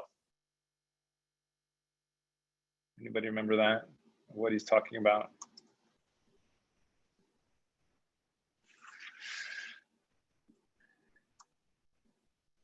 Hamburger helper. Of course, Kevin, good job. I don't know why they call it hamburger helper. It does just fine by itself.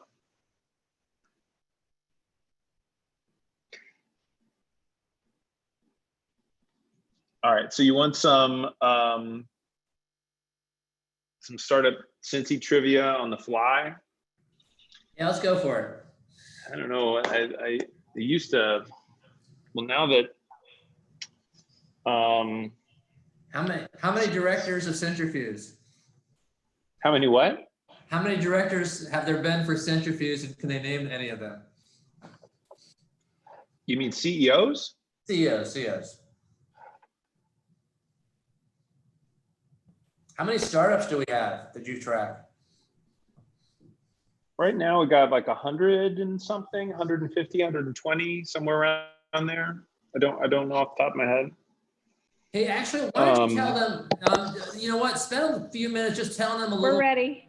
Oh, we are ready, good. We're ready. All right, yay, we're feeling pretty hard there. Hey, so everybody turn your videos on, please. Turn your videos on. Keep your audios off, but let's see all your bright faces. Everybody get your video on.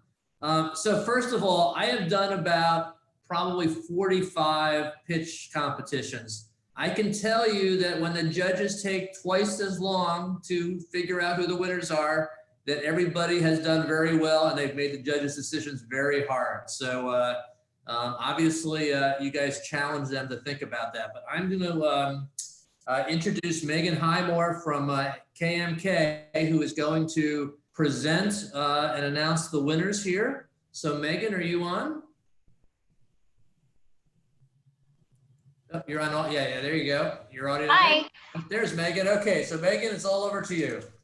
Great, thanks. So congratulations to all of the participants. I enjoyed watching you guys this morning. I can tell you put a lot of hard work and effort into your pitches. So great work and keep it up, even if you're not one of the top 6 winners here today. So it was expanded from the top 4 winners to 6 because they were having so much trouble deciding. So I'll start at the bottom. So for honorable mentions, in 6th place, we have team number 11, which is Aging Well.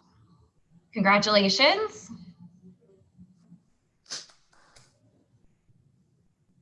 All right. So for 5th place, we have team 15, which is Tutor Up. Congratulations to team 15. All right, so 3rd and 4th place honorable mentions. 4th place, we have team 9, which is Clean Earth Rovers. And then the next 3rd place honorable mention is team number 1, the Socially. Congratulations. And then 2nd place, so the 2nd place prize here, and I'll mention that there was a change to the prizes. So let me just get this, make sure that I'm right, that all 6 of you winners here today will get a consultation with Rooted for some creative and branding work. So that's exciting. Megan, it's the reverse. With Lear Hippo. Okay. So all 6 of you will get Lear Hippo, a meeting with Lear Hippo. Yes, with Caitlin. Thank you. There's an additional Caitlin. Caitlin's smarter than I am. Yeah. Brock, thank you. It's a big deal. Caitlin, thank you so much. That is a big deal, guys. That's Get all the other prizes. Meet with you guys. You got access to the top VC. Okay. All right. So 2nd place is 1 hour virtual get together with Tara Camille, founder and CEO of Circle, and John Steger, director and startup growth and service operations for Centrifuge. Myself, I'm an intellectual property partner at KMK Law here in Cincinnati and would love to help you guys with your trademark and make sure you can use all those names you just picked. And Bob Gilbreth, the CEO of Ahology. So that should be a fun time. So 2nd place goes to team number 3, Envoyer. So congratulations. That's so exciting. Congrats. Gotta get some sound effects. All right. So 1st place.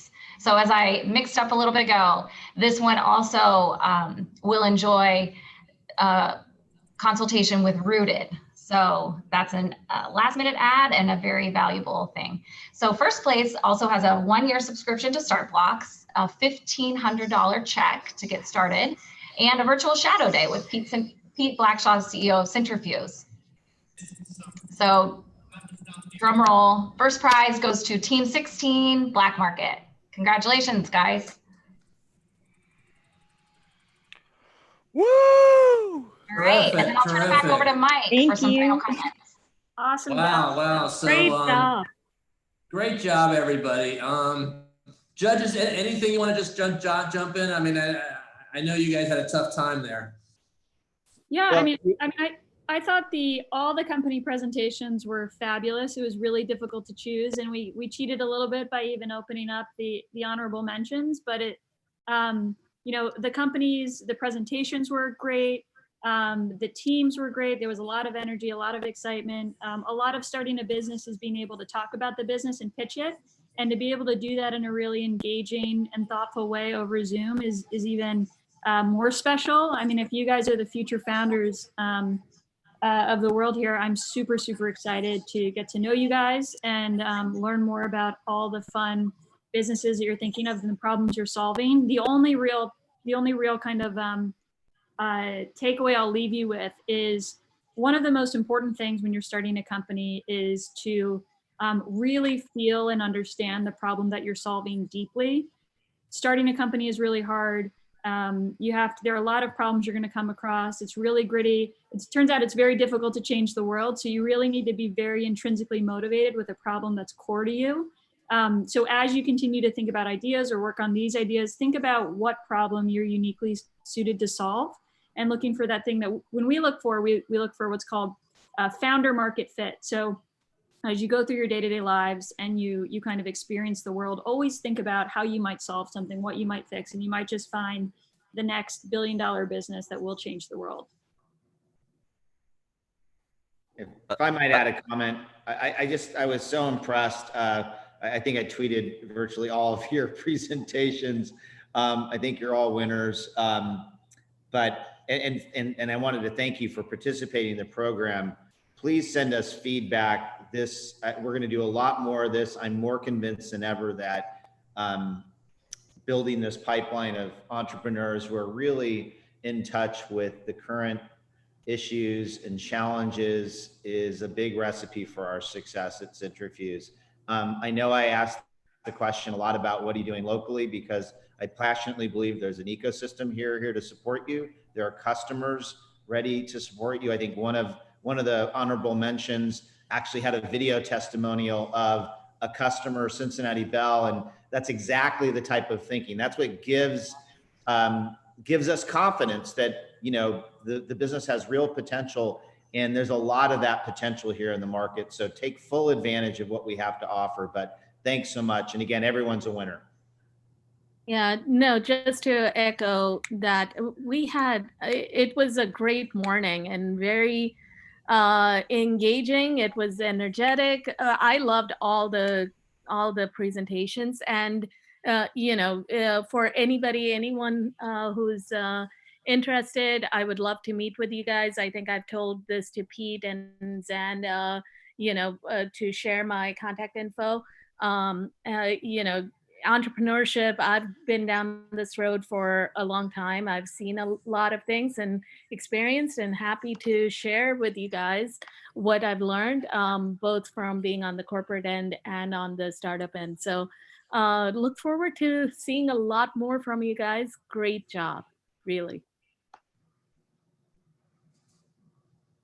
Yeah, I thought everything was amazing as well. It was cool to see, all the ton of variety of ideas. And I think it's just important to keep in mind too, like, as you build a business, continue to keep the mindset of, just loving and serving people, and, keeping that at the core of everything you do. And, obviously, one thing we try to do here is, take and try to be invested in our local community as much as we can, and, keep that in mind and stay humble as you guys grow and, build these ideas. And, like the rest of them said, feel free to reach out to me. I'm in Cincinnati. I don't know where everybody else is, but, I think my contact information will be available. So don't hesitate to reach out, get some coffee, eat some Gushers, maybe some ice cream, whatever you guys prefer. So.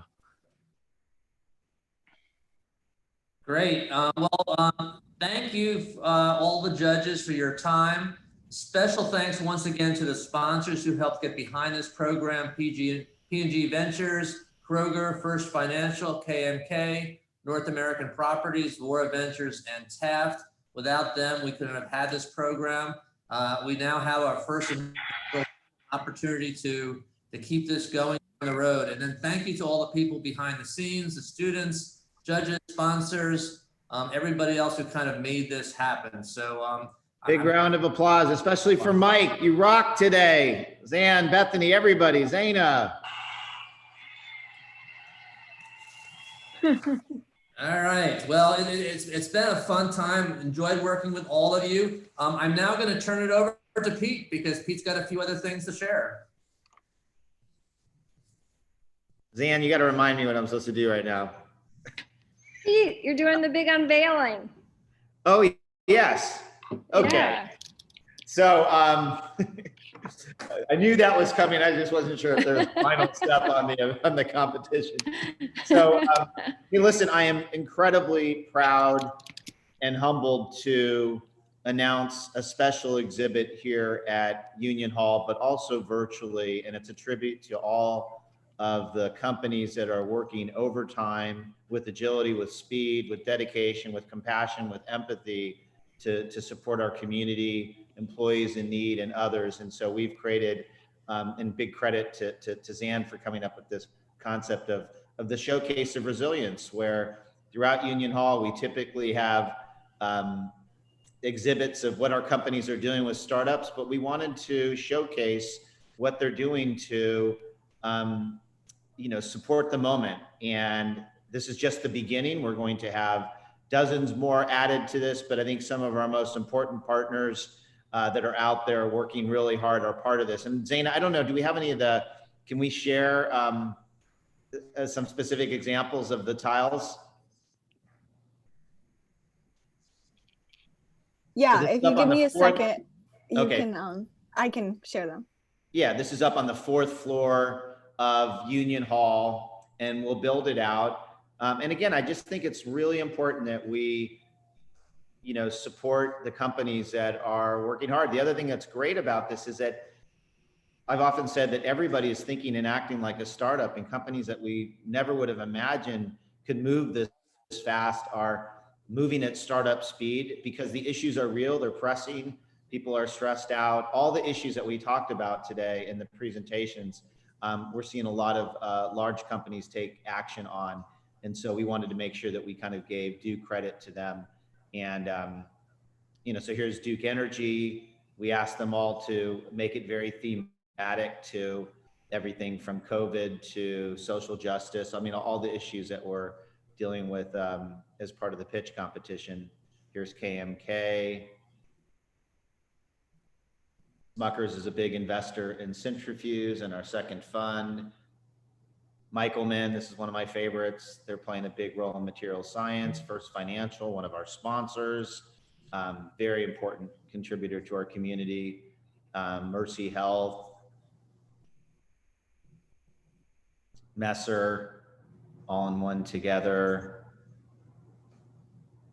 Michelman gets to NKU, give it up, NKU Norse. Okay. Actually, my eyes can't see what that says. North American Properties. Okay, North American Properties, fantastic.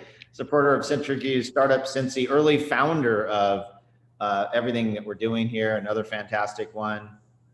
AAA Alliance, new investor in Centrifuge, fantastic partners doing some amazing work in mobility. P&G, of course, what can I say? They have just been stepping up big time on so many fronts. COVID, health, racial justice, you name it. We're so honored to have them as a partner, and they were a big supporter and sponsor of this program.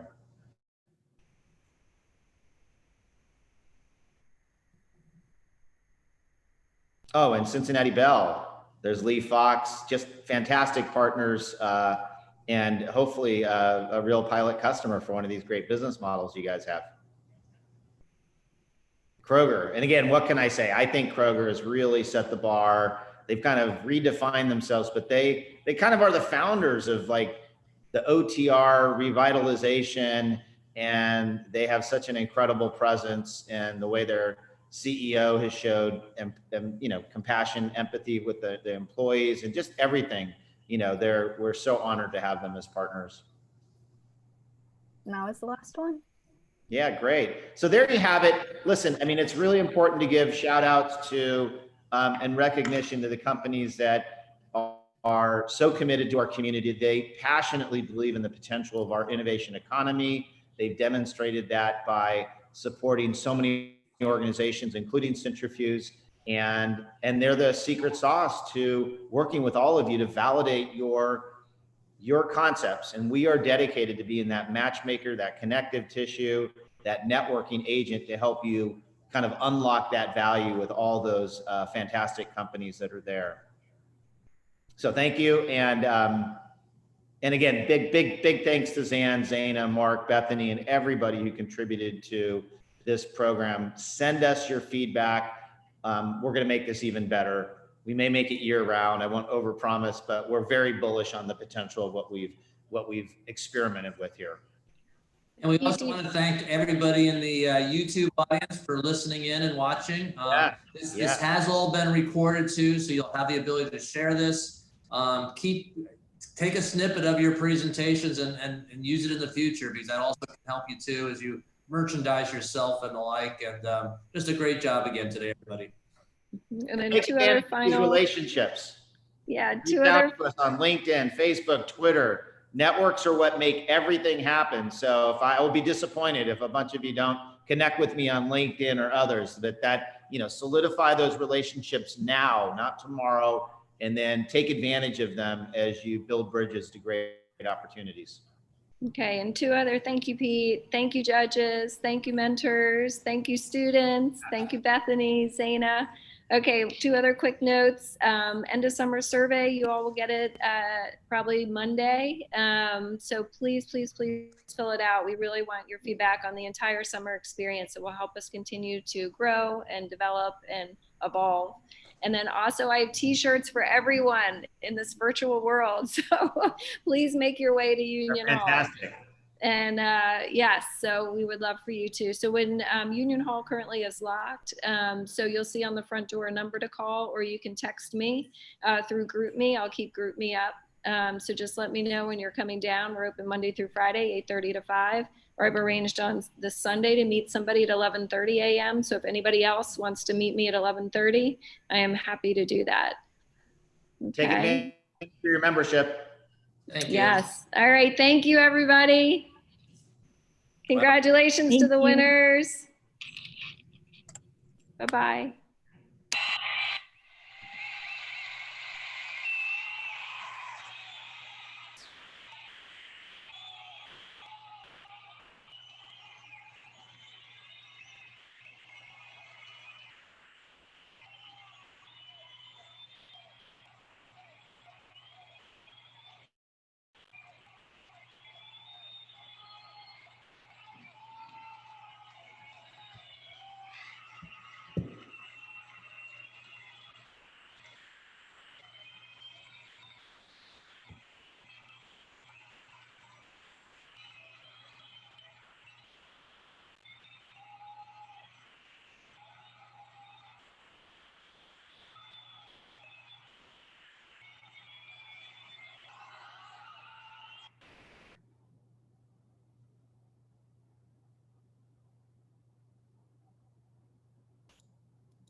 Did you get it?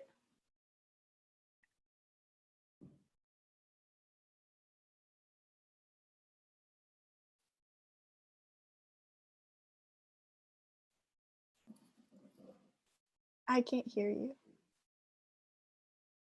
Sorry. No, you're good. Normally I am not going to let these people in because we're done. So it's just you and I think now. Could you pause the live stream if you can up at the top? Oh, yes. Thank you. Yeah. And you can end the recording too. Yes.